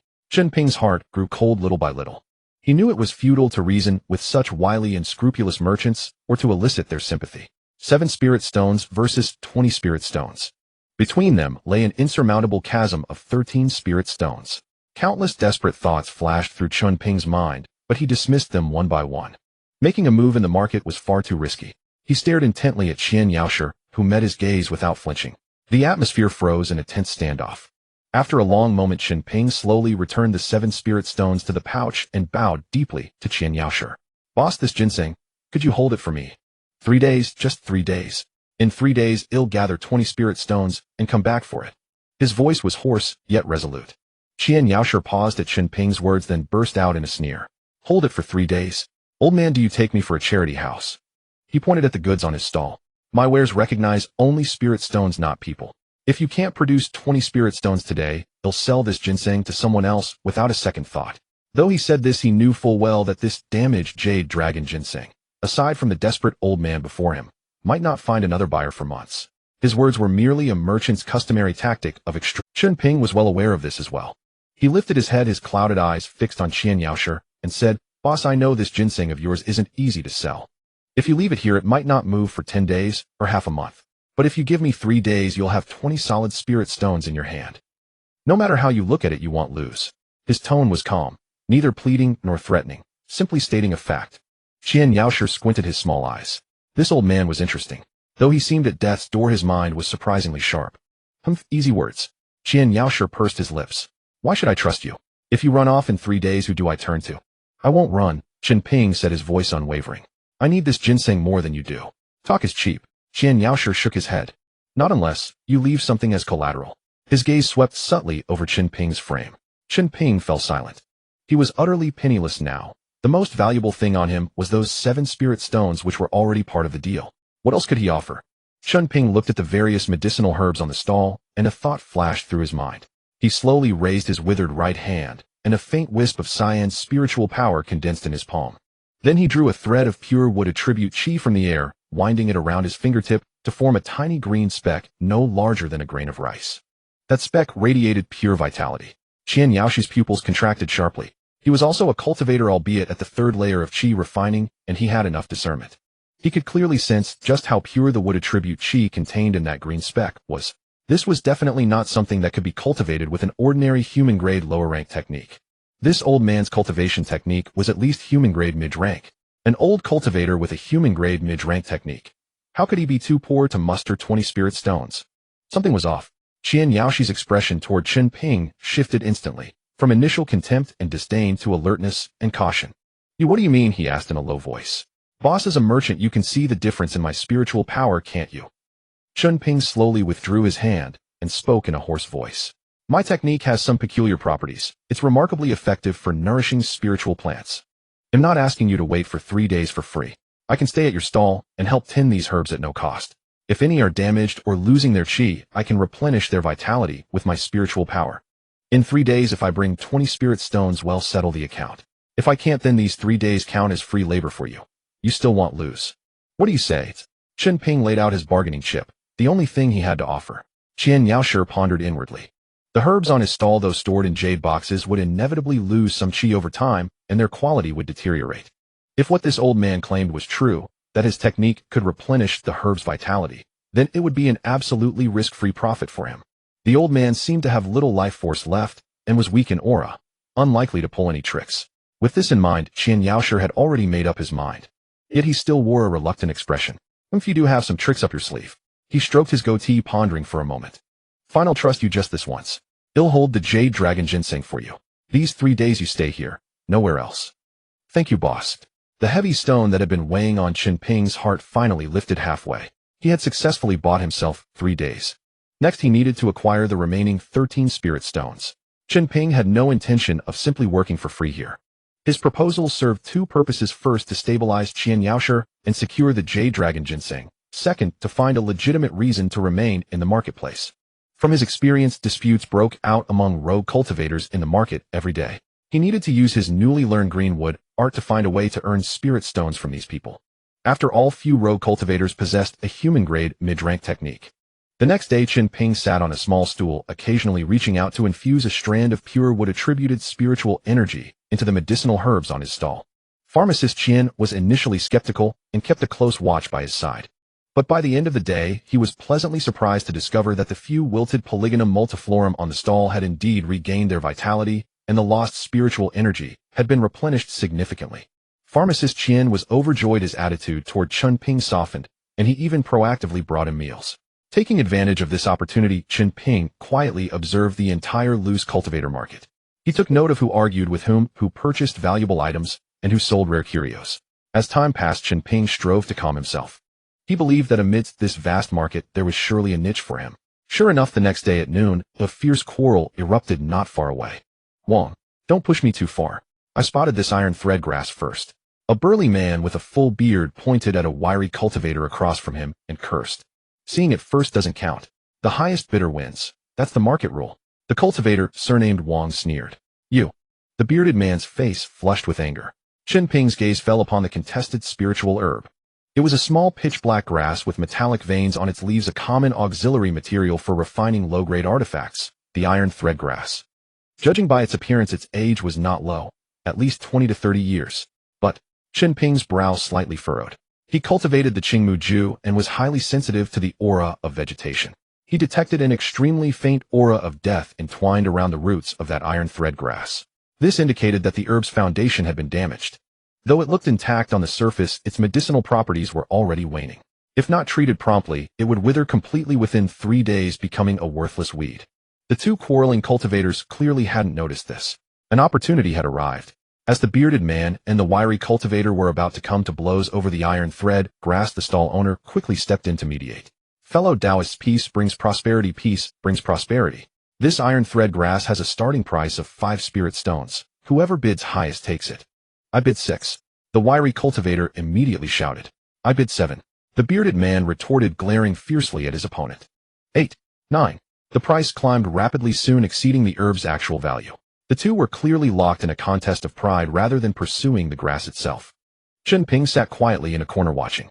In the end, the wiry cultivator gritted his teeth and bid an exorbitant 11 spirit stones, forcing the bearded man to withdraw resentfully and storm off with curses. The wiry cultivator smugly paid 11 spirit stones, carefully stored the iron thread grass in a jade box, and turned to leave. Chen Ping slowly rose, leaning on his wooden staff, and hobbled to block the wiry cultivator's path. "Fellow Taoist, please wait." That wiry cultivator, named Wang Wu, was already nursing the pain of having spent an exorbitant sum. Now, seeing a half-dead old man blocking his way, he snapped rudely, "What do you want? A good dog doesn't block the road. Get lost." Chen Ping showed no anger. He He simply pointed at the jade box in Wang Wu's hand and said hoarsely, "Fellow Taoist, I'm afraid this iron thread grass of yours is destined to be a loss." "What nonsense are you spouting?" Wang Wu was furious, suspecting Chen Ping was an accomplice of the bearded man come to pick a fight. "If you curse me again, I'll tear your mouth apart." The surrounding cultivators who hadn't dispersed gathered around, eager for entertainment. "Fellow Taoist, please don't be angry," Chen Ping said unhurriedly. "I merely saw you wasting your spirit stones and wish to offer a kind reminder. If you don't believe me, open the jade box and take a careful look at the roots of that grass. Isn't there already a hint of decay?" Wang Wu was taken aback. With a mix of doubt and curiosity, he opened the jade box and brought it close to his eyes for a thorough examination. He swept his divine sense over every inch and indeed discovered a wisp of grayish energy thinner than a strand of hair entwined among the black roots of the iron thread grass. This is... Wang Wu's expression changed instantly. As someone who dealt with medicinal herbs regularly, he recognized this as the sign of a spirit plant losing its vitality and beginning to wither. He had actually spent 11 spirit stones on a near-dead weed. A chill surged in Wang Wu's heart. He had been cheated. That stall owner must have known the herb was flawed and deliberately kept quiet. But now that the transaction was complete and goods had changed hands, going back to confront the seller would lead to denial. He had no choice but to swallow his loss. Wang Wu's face alternated between pale and red, and the hand holding the jade box trembled slightly. "What do you say now?" Chen Ping spoke slowly. "Was I right?" Chen Ping spoke slowly. Wang Wu raised his head, his gaze toward Chen Ping, shifting from rage to astonishment. This old man from such a distance had instantly spotted the problem with the iron thread grass. Such discernment. He was definitely a master. Elder. Wang Wu's tone instantly softened, even tinged with reverence. Since you can see it, is there a way to save it?" "Save it? Of course I can." Chen Ping stroked his chin, pretending to be profound. However what?" Wang Wu pressed eagerly. "But why should I help you?" Chen Ping glanced at him. Wang Wu understood immediately. He hurriedly took out 2 more low-grade spirit stones from his storage pouch and presented them with both hands. "Elder, as long as you can revive this iron thread grass, these 2 spirit stones will be my humble offering for your tea money." Chen Ping looked at the 2 spirit stones and sneered inwardly. He shook his head. "Not enough." Wang Wu's face twitched, and in agony, he added 1 more. 3. "Elder, this is the last of my spirit stones." Only then did Chen Ping nod. Before everyone's eyes, he took the jade box. Instead of performing the spell immediately, he turned and limped toward Pharmacist Qian's stall. Wang Wu and a crowd of curious onlookers followed in fascination. Pharmacist Qian was startled to see Chen Ping leading a large group back. "Boss, I need to borrow your space for a moment," Chen Ping said calmly. Before Pharmacist Qian could react, Chen Ping had already settled back onto his small stool and taken the iron thread grass out of the jade box. He held the herb in his palm and slowly closed his eyes. At that moment, everyone held their breath. Chen Ping activated the azure wood art, and a stream of exceptionally pure cyan mana surged from his palm, enveloping the entire iron grass plant. The gray death aura entwined around its roots visibly melted away at a remarkable speed. The once wilted leaves regained their firmness, and the pitch-black foliage gleamed with a metallic luster. Within mere dozens of breaths, the entire spirit herb had been revitalized. It even appeared superior to its original quality. "It's alive? Truly alive. Heavens! What cultivation art is this? It can resurrect the dead." The surrounding cultivators all gasped in disbelief. Wang Wu was utterly dumbfounded, and even the apothecary Qian wore an expression of sheer astonishment. He knew the old man's art was extraordinary, but he never imagined it would reach such a level. Chen Ping slowly withdrew his mana, his complexion turning slightly pale. He placed the iron grass back into a jade box and looked at Wang Wu. "Fellow Taoist, I have fulfilled your request." Wang Wu immediately understood and handed Chen Ping 3 spirit stones. He then put away the jade box and said with heartfelt gratitude, "Thank you, Senior." Chen Ping merely waved his hand. He did all this not solely for the 3 spirit stones, but to let everyone know that he possessed the miraculous skill of reviving withered plants. Afterward, people would naturally come to offer him spirit stones.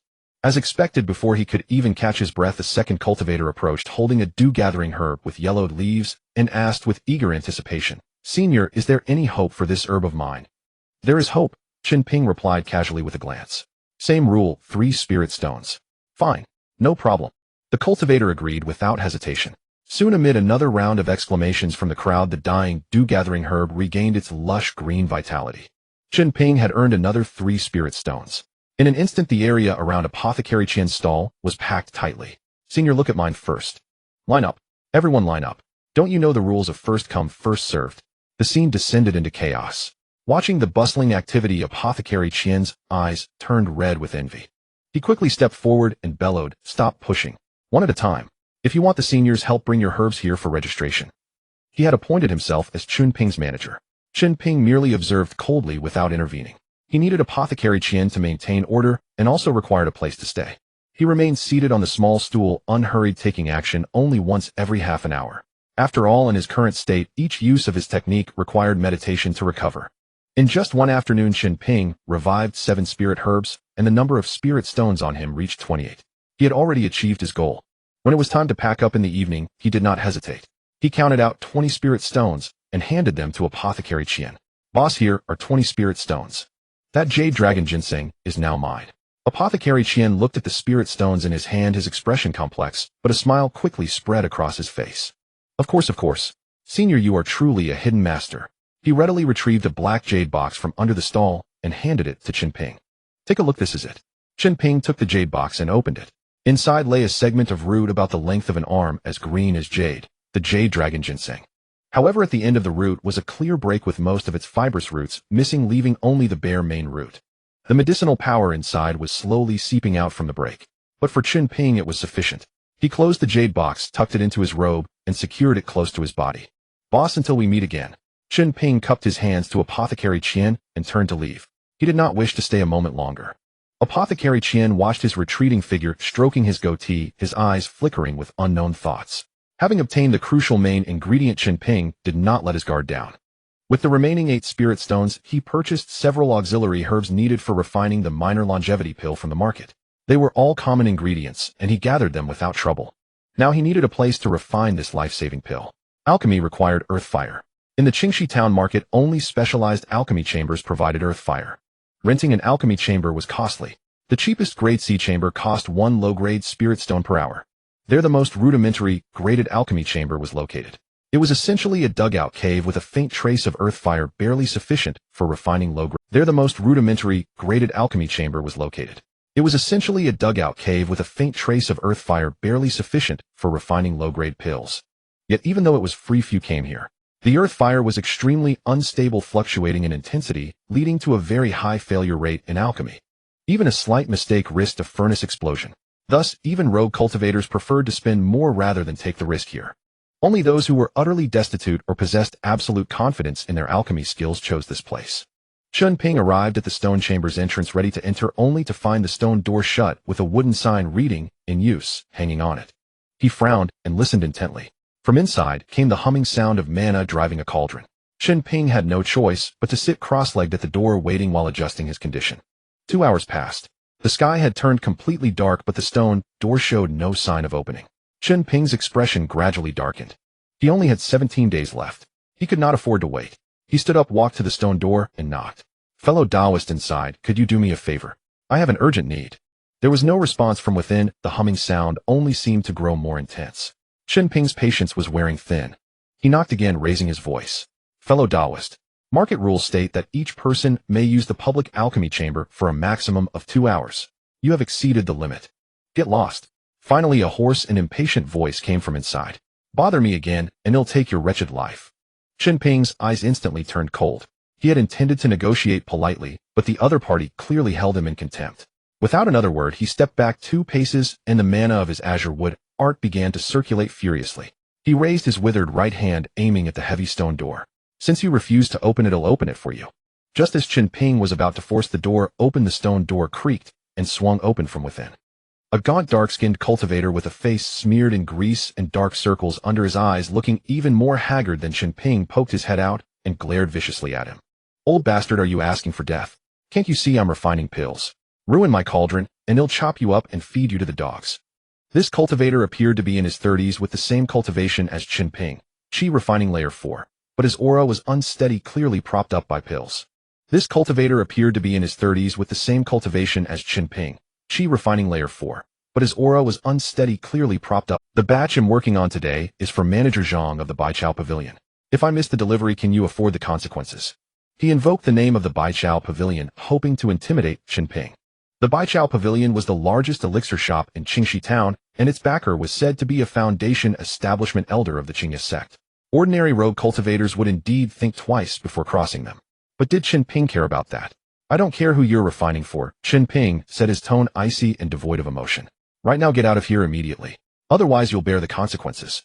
Huh, you old corpse threatening me. The dark cultivator laughed in disbelief. Well, I'm staying right here. Let's see what you can do about it. With that he swung his hand intending to close the stone door again.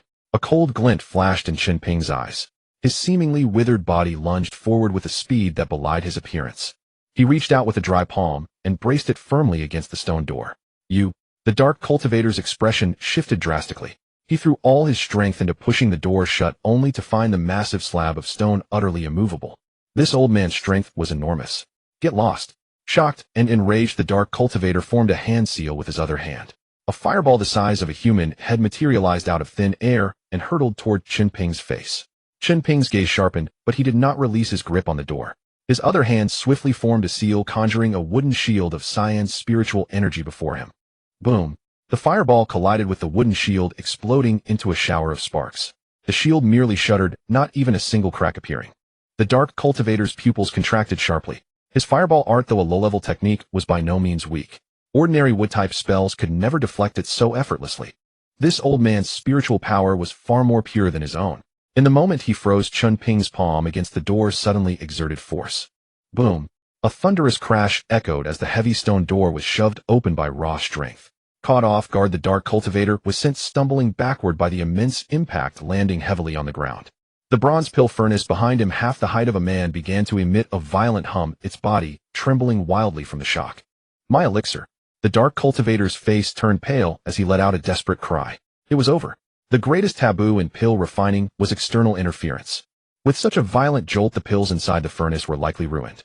A burnt smell wafted from the cracks of the furnace. It'll kill you. The dark cultivator's eyes turned bloodshot, and he descended into complete frenzy. He had painstakingly guarded the furnace for 3 full hours on the verge of completion, and now all his efforts were in vain. Not only would he forfeit the payment from the Baichao Pavilion, he would also have to compensate for the lost medicinal herbs.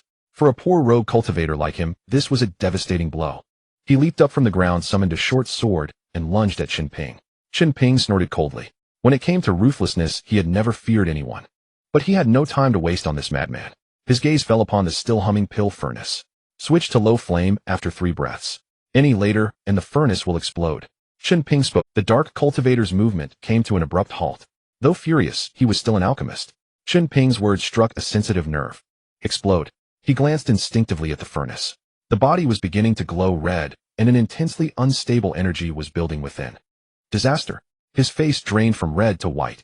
Blinded by rage, he had failed to notice that the earthly fire inside the furnace had spiraled out of control due to the tremor. If the flame wasn't stabilized immediately, the furnace would indeed explode. At best, he would be severely injured, or at worst, he would also have to pay for the Qingye sect's pill furnace. Without a second thought, he abandoned his attack, dashed to the furnace, and frantically formed hand seals, attempting to regain control of the earthly fire. But the fire inside had completely run wild, far beyond what his meager skills could suppress. The furnace's trembling grew more violent. It's over. All over. Despair was etched across the dark cultivator's face. At that critical moment, a withered hand suddenly pressed down on his shoulder. Move aside. Before the dark cultivator could react, a tremendous force shoved him aside. Chen Ping stood before the furnace on the verge of exploding. He poured his pure spiritual energy unreservedly into the furnace. Instead of forcibly suppressing the rampaging earthly fire, he used his wood-attributed qi to guide and disperse the chaotic energies within. Wood feeds fire. His approach seemed to add fuel to the flames, but in truth it was a radical solution, removing the firewood from under the cauldron. He used his own power to create an outlet for the violent fire-attributed spiritual energy. The furnace, on the verge of detonation, visibly calmed down. The tremors ceased. The red glow gradually faded. A crisis that could have shattered the entire stone chamber had been resolved with such effortless grace. The dark cultivator stood dumbfounded, rooted to the spot, unable to utter a single word. Who was this old man? Chen Ping slowly withdrew his hand, his breathing a little rapid. The exertion had taken a heavy toll on him. He turned to the still stunned dark cultivator and said calmly, "Now will you leave?" "Aye." The dark cultivator opened his mouth. He realized he had encountered a true master today. He cupped his hands toward Chen Ping. "Thank you, fellow Taoist, for your help."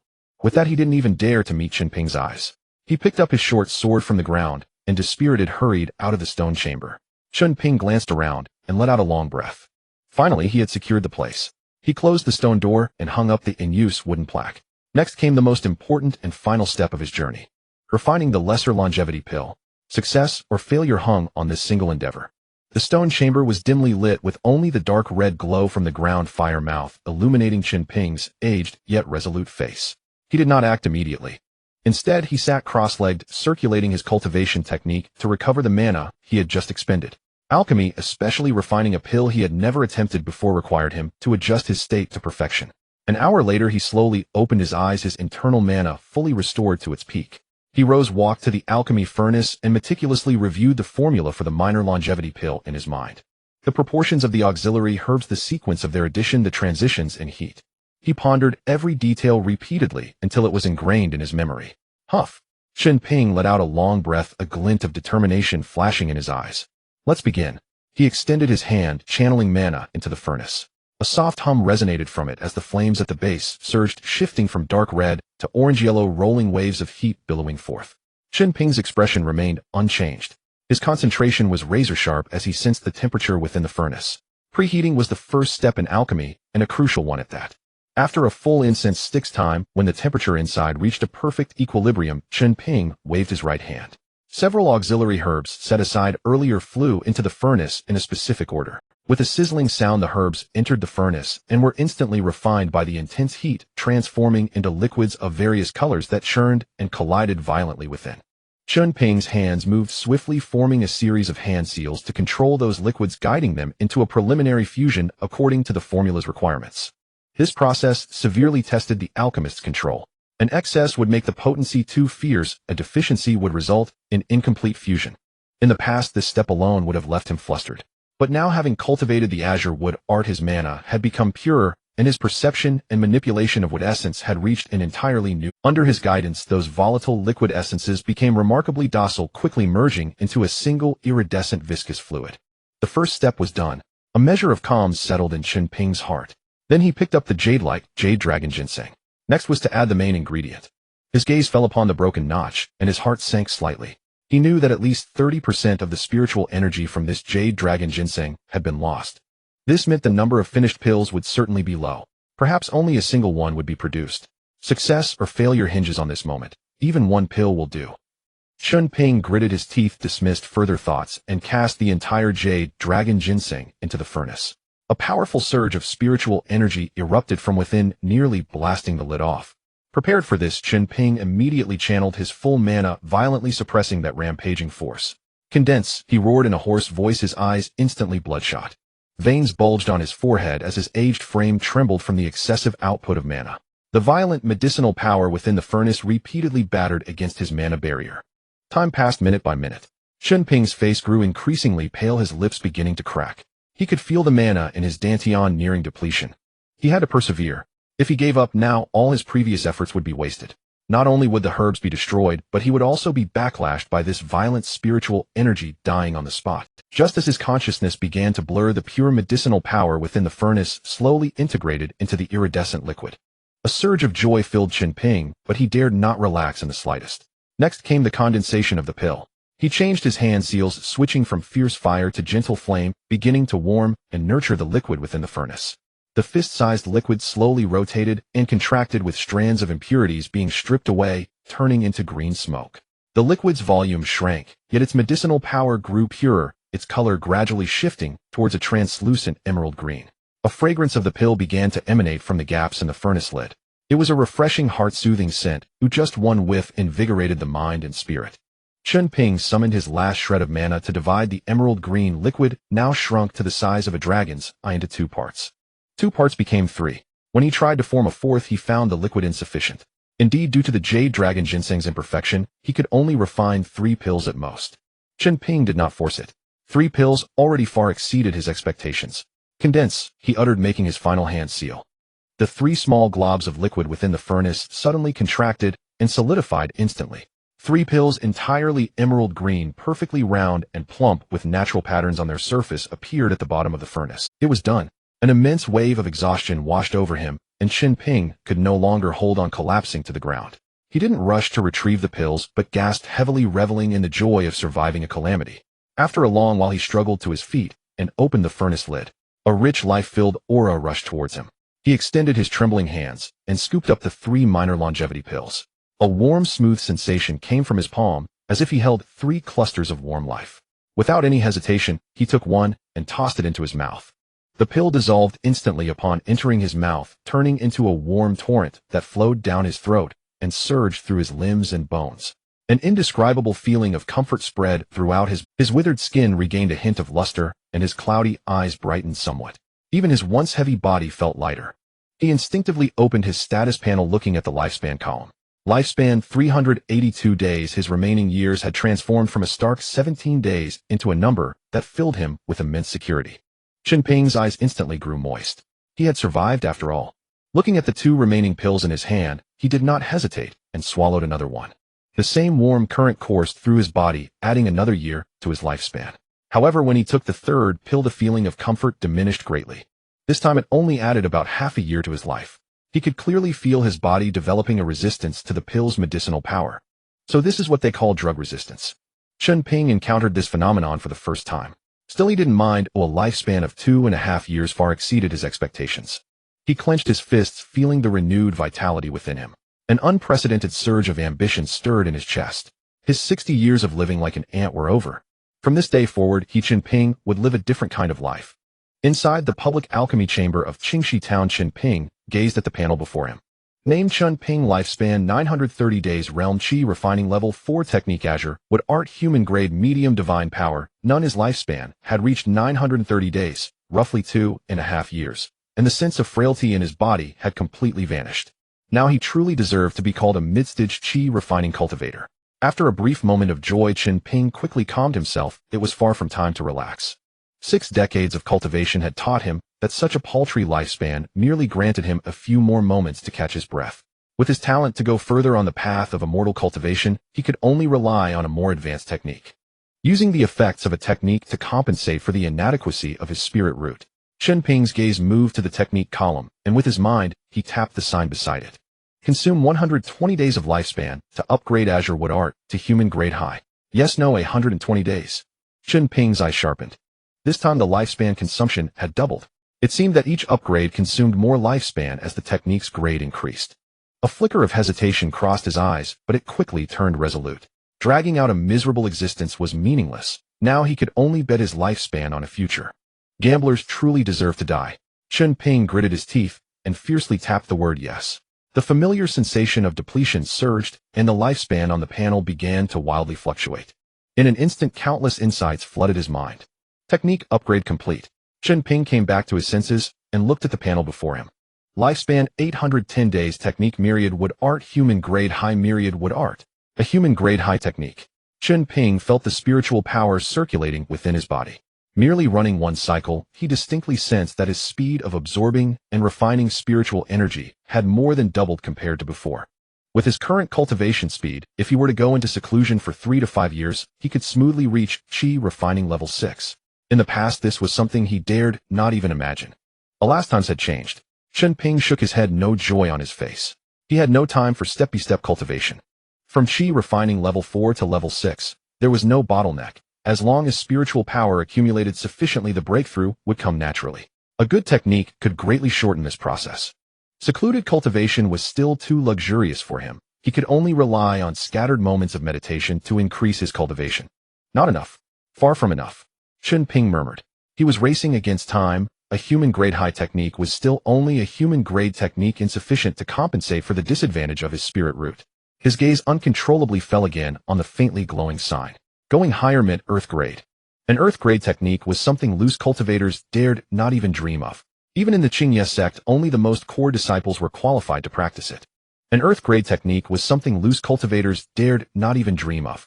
Even in the Qingye sect, only the most core disciples were qualified to, with a thought, consume 1 year of lifespan to upgrade myriad wood art to Earth grade low. Yes, no, 1 year. Chen Ping's heart skipped a beat. Using 1 year of lifespan in exchange for an Earth grade technique would be a tremendous fortune for others, but for him it meant burning all bridges. Choosing to upgrade would leave him with just over a year of lifespan. After a moment of silence, Chen Ping exhaled, the struggle in his eyes slowly fading.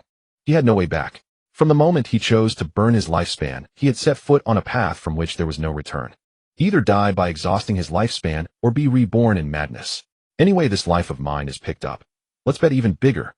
A ruthless glint flashed in Chen Ping's eyes. He hesitated no longer, and with his mind heavily tapped the word yes. A sense of depletion 10 times stronger than before instantly struck him. His body jolted violently, and uncontrollably, he collapsed to the ground. The lifespan number on the panel began a cliff-like drop. 800, 700, 600. A vast torrent of information surged into his mind. It was no longer a mere technique manual, but a Tao resonance containing the principles of heaven and earth and the cycle of all things.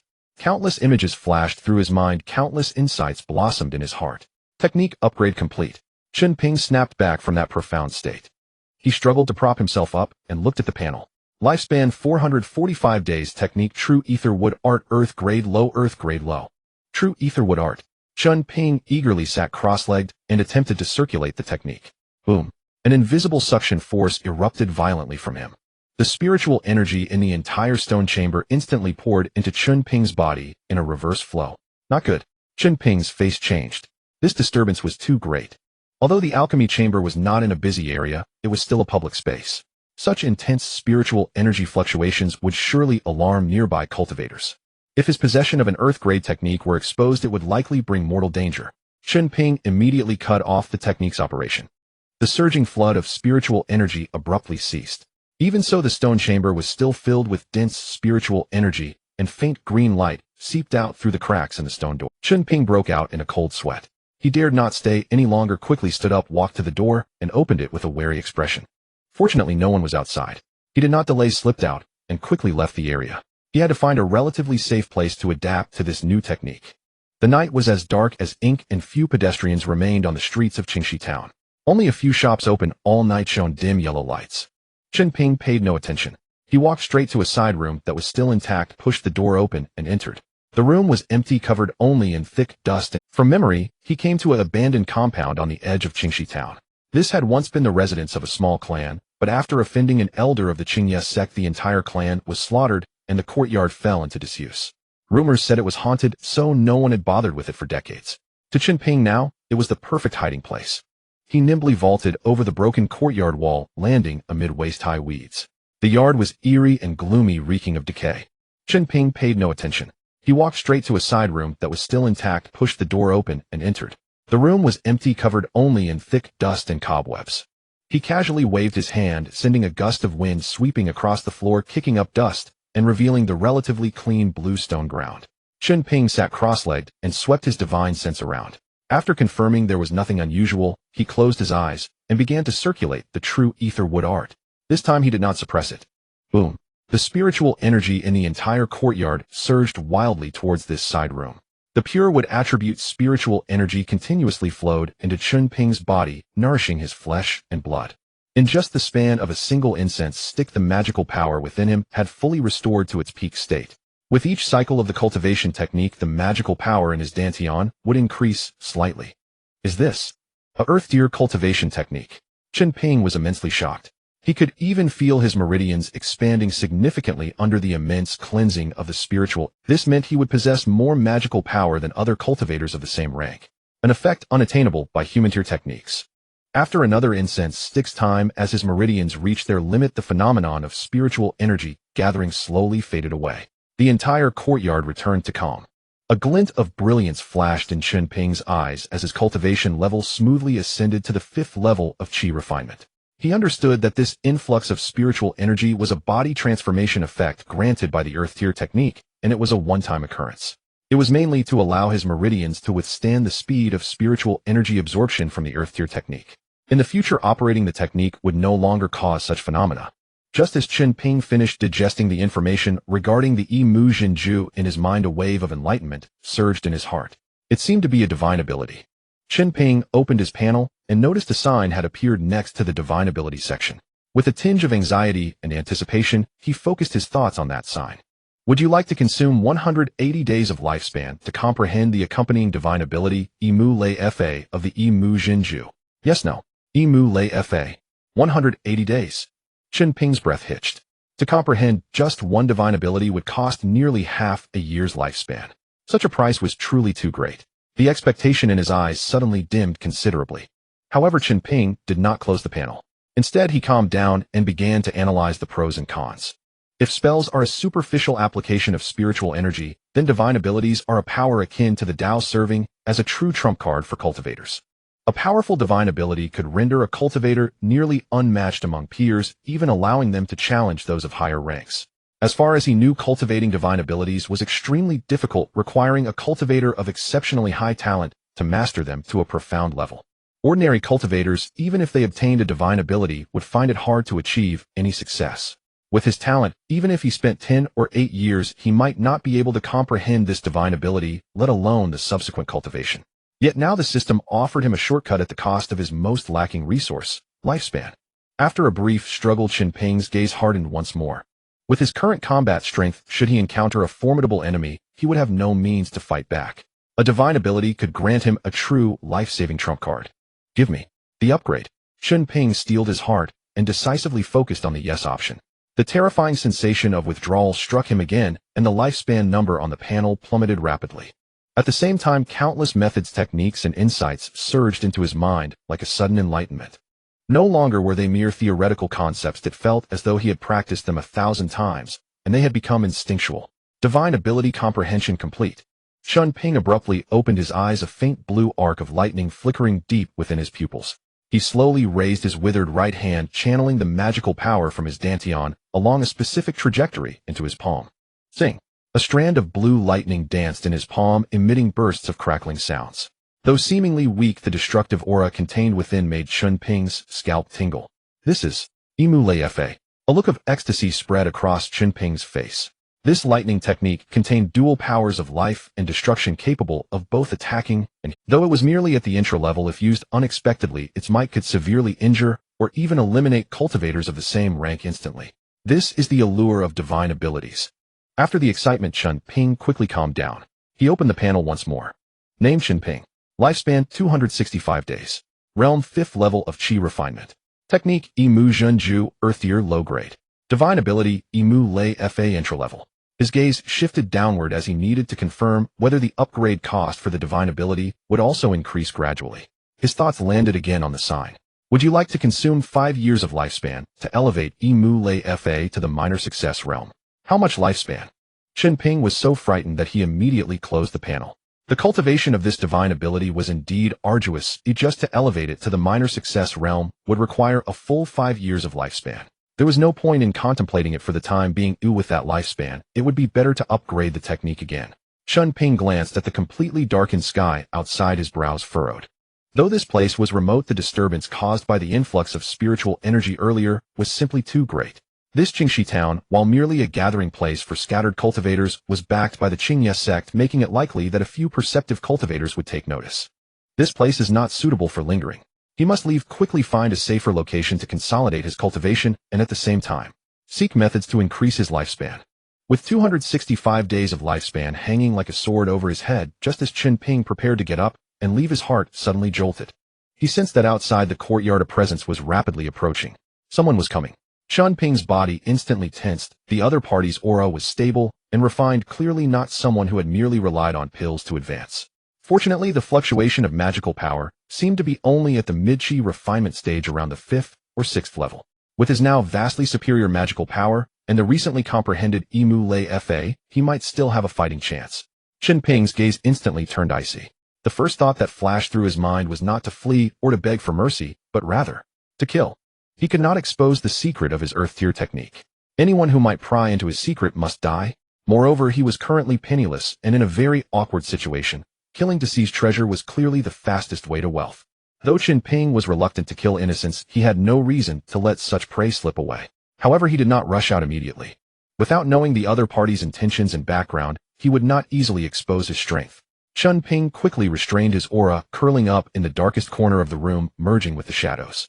At the same time, he quietly gathered magical power at the tip of his right index finger, ensuring he could unleash Imu Lei Fa at any moment. This was his strongest trump card. Once he struck, it must be a fatal blow. Whoosh! A shadow silently leaped over the broken courtyard wall and landed among the weeds. The newcomer was a young man dressed in the attire of an outer disciple of Qingye sect, around 25 or 26 years old, with a stern expression and sharp eyes, carrying a standard long sword at his waist. He frowned slightly, warily scanning the eerie courtyard. Strange that massive spiritual energy fluctuation just now came from here. Why did it suddenly disappear? The youth's name was Zhao Ting, one of the outer disciples responsible for night patrols at Qingye sect. Just half an incense stick ago he had been conducting his routine patrol over Qingxi town when he suddenly sensed the spiritual energy in the western part of the town subtly gathering towards a certain location. Such an anomaly he had only seen with his senior brothers in the sect. It was an earth tier technique. A glimmer of greed flashed in Zhao Ting's eyes as he immediately tracked the source of the spiritual energy and followed it here. However, by the time he arrived, that surge of spiritual energy had completely vanished without a trace. After a brief investigation, he sensed a faint presence coming from a nearby side room. Indeed, someone was here. Zhao Ting's gaze quickly locked onto the relatively intact side room in the corner of the courtyard. He gripped the sword at his waist and approached the side room step by step. With each step, the weeds beneath his feet rustled faintly, a sound that seemed piercingly clear in the deathly still night. Inside the room, Chen Ping's heart grew heavier with each approaching footstep. Here he comes. Through the crack in the door, he clearly saw the robes of the Qingye sect on the figure. A man from the Qingye sect. Chen Ping's gaze turned icier. He harbored no goodwill towards this sect that had once shut its doors on him. Zhao Ting reached the door, but didn't push it open immediately. Instead, he swept the room with his divine sense. All he found inside was thick dust cobwebs, and an old man curled up in the corner clad in rags. Zhao Ting was momentarily stunned. He had imagined many possibilities, but the last thing he expected was to find a decrepit old man on the verge of death. Though the old man seemed to have some cultivation, Zhao Ting had seen too many wandering cultivators like this, their lifespans nearly exhausted. With a cold snort, Zhao Ting hesitated no longer. He raised his foot and kicked the old wooden door with all his might. A thunderous crash echoed as the door frame and all shattered into splinters under his blow. Moonlight instantly flooded the pitch-black side room. At that moment, Chen Ping looked exactly like a lonely, terrified old man frightened out of his wits by the sudden upheaval. His entire body trembled, his murky eyes filled with fear and bewilderment. Seeing Chen Ping in such a state, Zhao Ting's vigilance dissipated considerably, replaced by undisguised contempt. He had thought there might be some incredible fortune here, but it turned out to be just an old beggar hiding here to die. Yet the spiritual energy fluctuation earlier had been real. Zhao Ting's gaze swept the room once more. The room was empty, nothing but dust. His eyes eventually settled back on Chen Ping. Why would a wandering cultivator live in such a sinister haunted house? And that violent spiritual energy fluctuation, he couldn't have been oblivious to it. This old man is suspicious. Old fool, I ask you what happened here just now. Zhao Ting's tone was icy, carrying an air of condescending interrogation. What happened? Chen Ping looked up, his face a mask of confusion. This old man. I was sleeping here all along, I know nothing. Sleeping? Zhao Ting let out a cold laugh. With all that commotion, you could sleep. He advanced step by step toward Chen Ping, his powerful pressure bearing down on the old man. Speak. Who are you really? What are you doing here? Was that spiritual energy fluctuation just now connected to you? Chen Ping quickly put on a terrified expression. His mouth opened wide, but no sound came out, as if he couldn't even speak under the crushing pressure. His pitiful state, as if he might breathe his last at any moment, would have lowered the guard of even the most resolute. Seeing this wretched sight, Zhao Ting's contempt deepened. Worthless. He snorted, his last shred of doubt vanishing into thin air. Zhao Ting's gaze swept the dilapidated room once more. Could it be not an earth-grade technique, but something buried beneath this haunted house, its aura leaking out by chance just now? At this thought, Zhao Ting's eyes burned with fervor. A treasure capable of triggering spiritual energy fluctuations was no ordinary thing. He withdrew his pressure, preparing to probe the area thoroughly with his divine sense. Get out. This is no place for you, he snapped dismissively, not sparing Chen Ping another thought. Yes. This old man will leave at once. Chen Ping struggled to his feet, hunched over, limping toward the door. As he passed by Zhao Ting, a faint azure lightning glow flickered at the tip of his right index finger, hidden within his sleeve. Not good. Zhao Ting's pupils contracted sharply. Instinctively, his spiritual power surged, and a shield of condensed qi materialized in an instant. Zhao Ting's pupils contracted sharply. Instinctively, his spiritual power surged, and a shield of condensed qi materialized in an instant. But it was too late. A bolt of azure lightning pierced through the hastily formed shield. Zhao Ting's every movement froze in that instant. He looked down, incredulous, at the thumb-sized bloody hole in his chest. A destructive force was rampaging within him, obliterating all signs of life. You?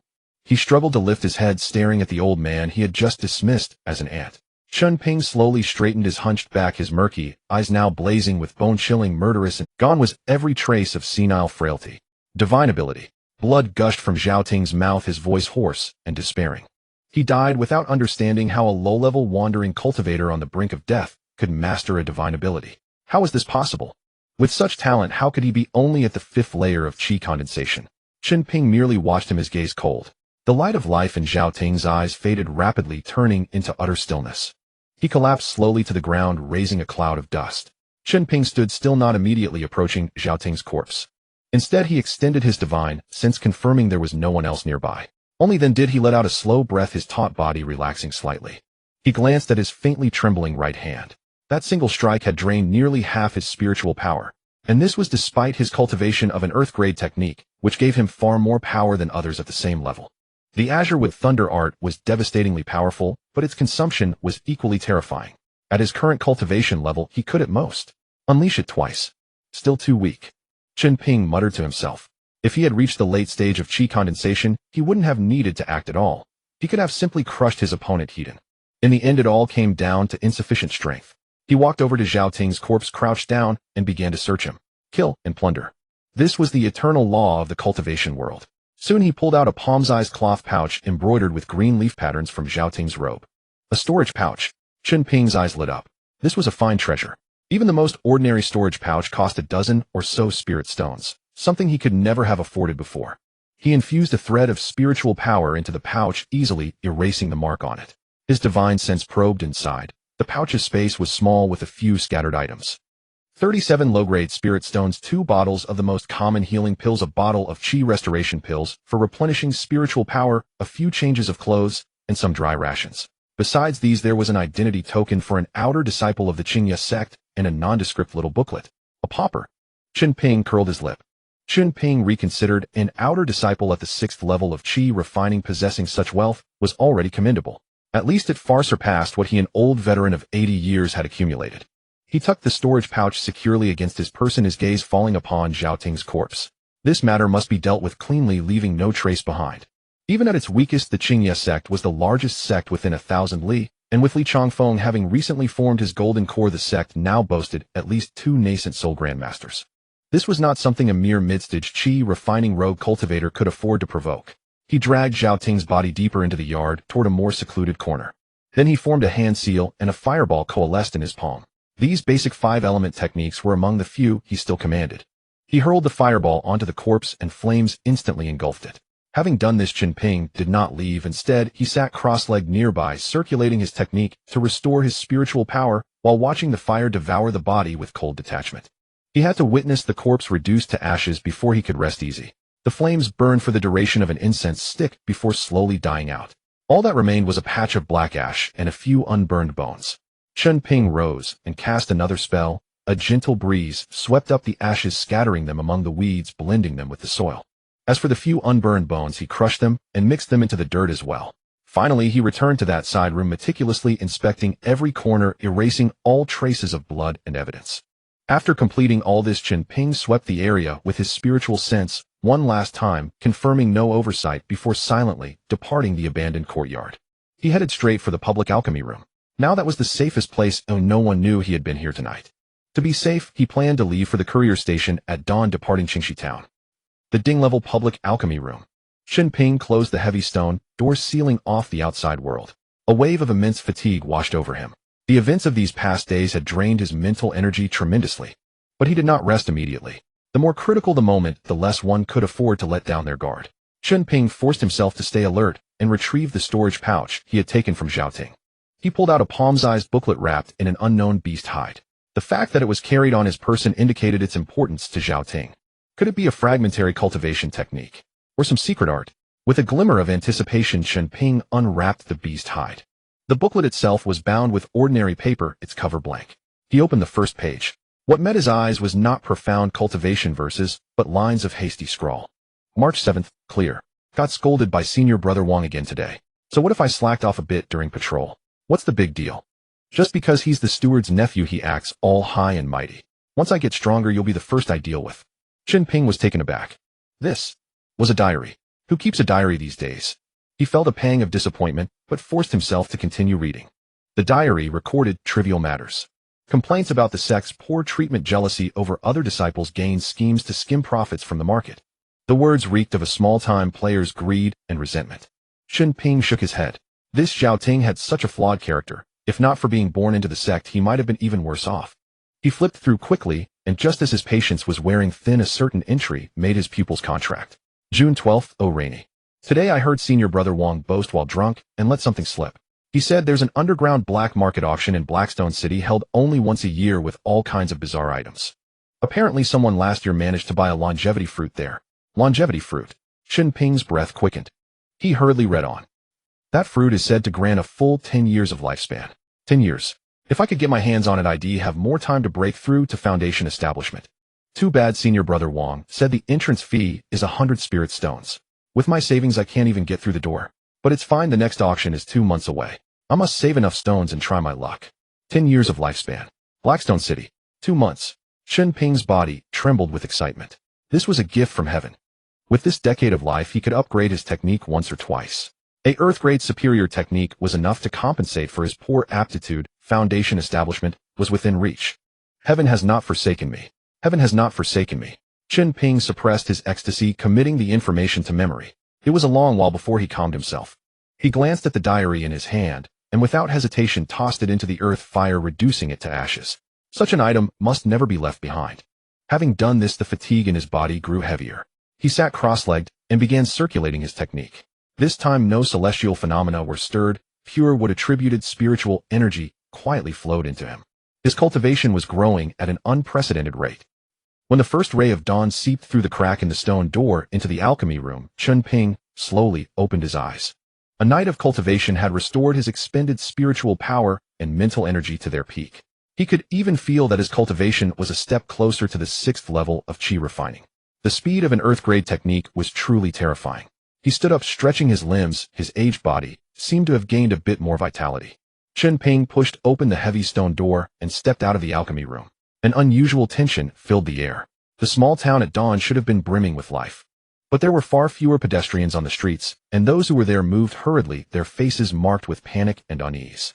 A killing intent permeated the atmosphere. What's going on? Chen Ping frowned, a sense of foreboding rising within him. He merged into the flow of people heading toward the town's exit. Before he had gone far, he saw several cultivators in Xingye sect attire, stopping a rogue cultivator, trying to leave town, interrogating him harshly. Halt! Who goes there? Fellow cultivators, I am just passing through, heading to the next village on business. From now on, Qingxi town is on lockdown. No one leaves. Everyone must submit to inspection. The leading Xingye sect disciple's voice was icy, devoid of emotion. Chen Ping's heart sank. The very thing Chen Ping dreaded most had come to pass. Huddled in a corner of the crowd, he strained his ears to catch the murmurs around him. Did you hear? A disciple from Xingye sect was killed in our town last night. No kidding. Who would dare to kill a Xingye sect member in Qingxi town? It's true. They say it was an outer disciple named Zhao Ting. He was on night patrol duty, and then he vanished. Even his soul lamp went out. TSK. No wonder Xingye sect is making such a big fuss. They're going to turn every stone to find the murderer. We're the ones who'll suffer. Who knows how long this town will be sealed off? The surrounding chatter confirmed Chen Ping's suspicions. His expression darkened. Xingye sect's reaction was far swifter and more intense than he had anticipated. Without making a sound, Chen Ping quietly retreated deeper into the crowd. His aged appearance now served as the perfect disguise. After all, the aura of a man nearing the end of his lifespan could not be feigned. No one would believe that a decrepit old man could have killed a Xingye sect disciple. He would use this opportunity to first gauge just how thorough their investigation was. Chen Ping circled around to the east gate of Qingxi town. The situation there was even more severe than what he had witnessed earlier. Several Xingye sect disciples had blocked the exit completely. Everyone wishing to leave, whether cultivator or mortal, had to queue up for interrogation. At the head of the line, a disciple who appeared to be the leader held an ancient bronze mirror. The mirror emitted a faint spiritual glow. Whenever someone passed before it, ripples would spread across its surface. The heart-questioning mirror. Chen Ping's pupils contracted sharply. He recognized this artifact. It was a common auxiliary tool in the cultivation world, harmless in attack, but possessing a most troublesome ability. It could discern lies. It was said that under the heart-questioning mirror's light, anyone harboring ill intentions would cause the mirror's surface to emit an aberrant glow. A cold sweat broke out on Chen Ping's back. He prided himself on his mental fortitude, but facing a device designed to probe the heart, he had no absolute confidence he could deceive it. If discovered, the consequences would be dire. He could not take that risk. Silently, Chen Ping retreated once more into the alleyways. His mind raced. This lockdown could last anywhere from 10 days to months. He could not afford to wait. The auction at Blackstone City in 2 months, he absolutely could not miss it. The image of a young man surfaced unbidden in Chen Ping's mind. And Zhang Hao, the boy he had watched grow up. Now only he could help him escape. Without further hesitation, Chen Ping straightened his robes, grasped his wooden staff, and emerged from the dark alley. He had to find Zhang Hao quickly. He had not seen him at any of the town's exits earlier, which meant Zhang Hao was likely not involved in the checkpoint duties.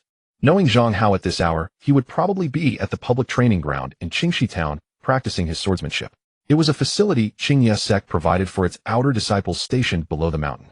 Hunched over, Chen Ping carefully avoided the patrolling Qingye sect disciples, making his way step by step toward the training ground.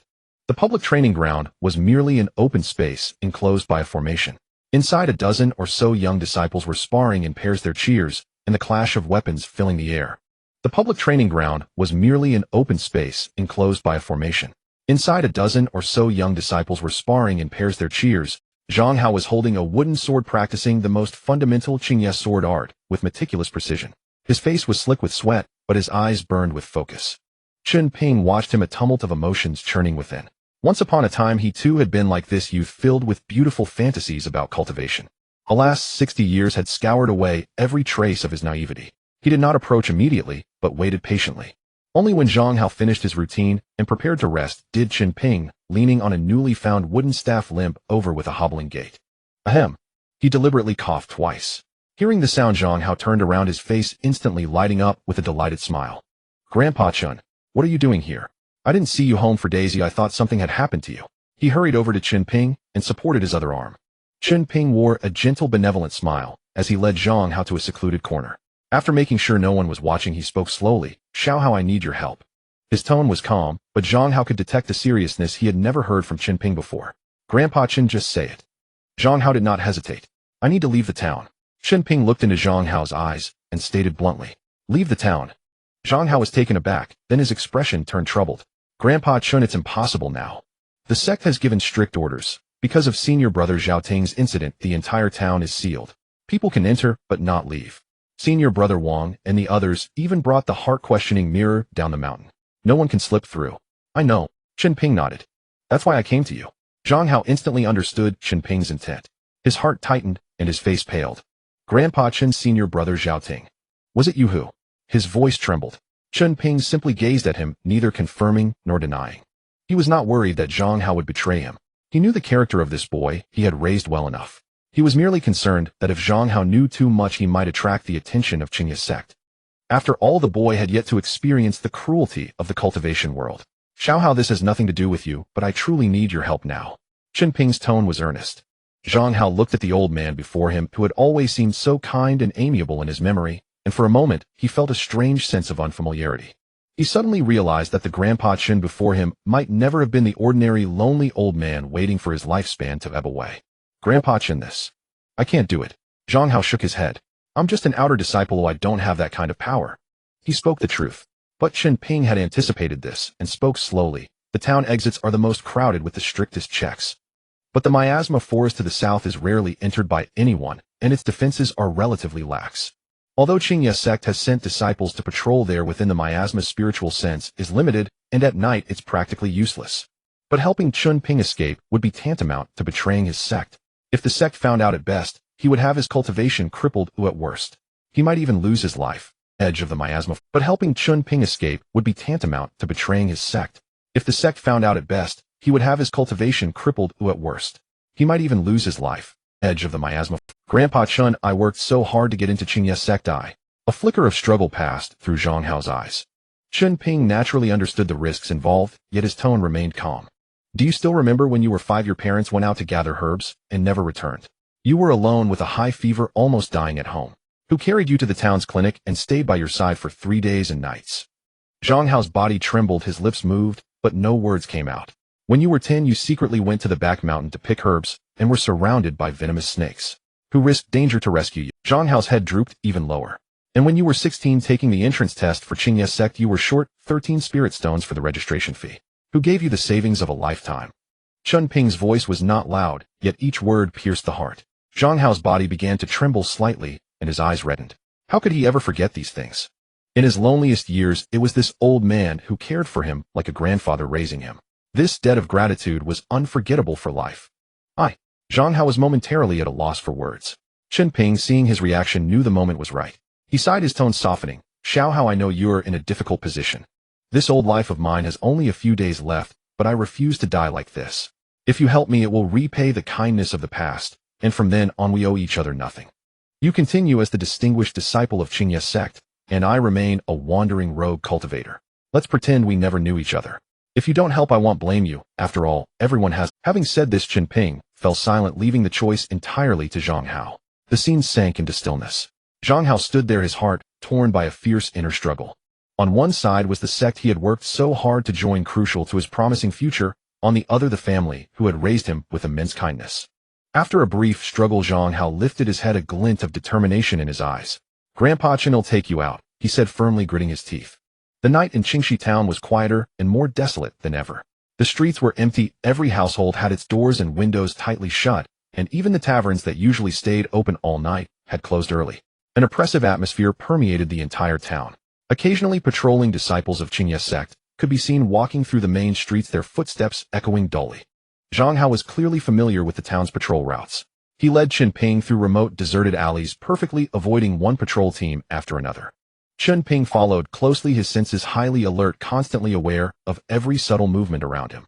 He knew that Zhang Hao could only provide a safe route. The real danger was his to handle. If discovered, he would not hesitate to strike, even in Zhang Hao's presence, showing no mercy.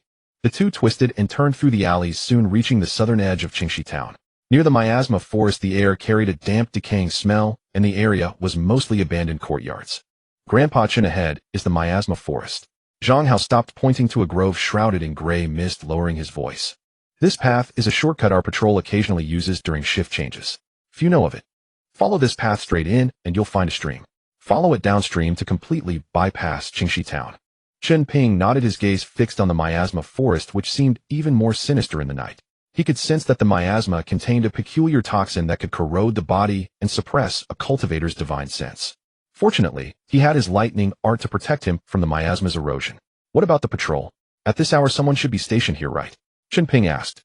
Yes, Zhang Hao said, his face tense. Senior brother Xie and his team are in charge of this area. But don't worry, I've already taken care of it. Taken care of? Chen Ping frowned slightly. I offered to take senior brother Xie's shift, but he seemed to guess I wanted to help someone leave. He said it wasn't a big deal, other senior brothers had asked him for similar favors before, so as long as I paid it would be fine. So I gave him all the stipend I just received this month. Chen Ping understood. It seemed that even within this immortal cultivation sect things were no better than the mortal world. But Zhang Hao was still too naive.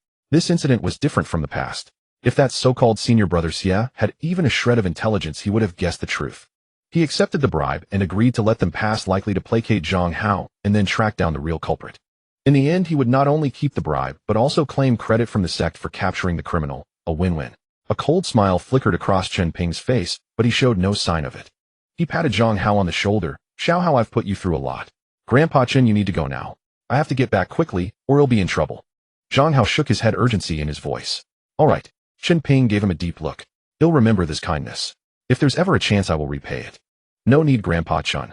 Zhang Hao's eyes reddened again, reluctance in his voice. Grandpa Chen, take care of yourself. With that, he dared not linger any longer. He bowed to Chen Ping, then turned and disappeared into the night. Chen Ping sighed softly. This child was still someone who valued loyalty. He hoped Zhang Hao would have a bright future in Qingye sect. Chen Ping did not delay. Silently, he walked toward the dark grove. Inside the miasma forest, his steps seemed slow, yet each one was steady and firm. He suppressed his aura, completely circulating the wood lightning art to generate strands of lightning energy within his body, shielding himself from the pervasive miasma. Though his divine sense was suppressed, his perception of plants was far keener than that of ordinary cultivators. He sensed that not far ahead, two faint auras lay in ambush. Just as I thought. A cold smile curled at the corner of Chen Ping's mouth. He did not change direction, but continued walking unhurriedly along the path. Since someone wished to court death, he would oblige them. Right now he was in dire need of spirit stones.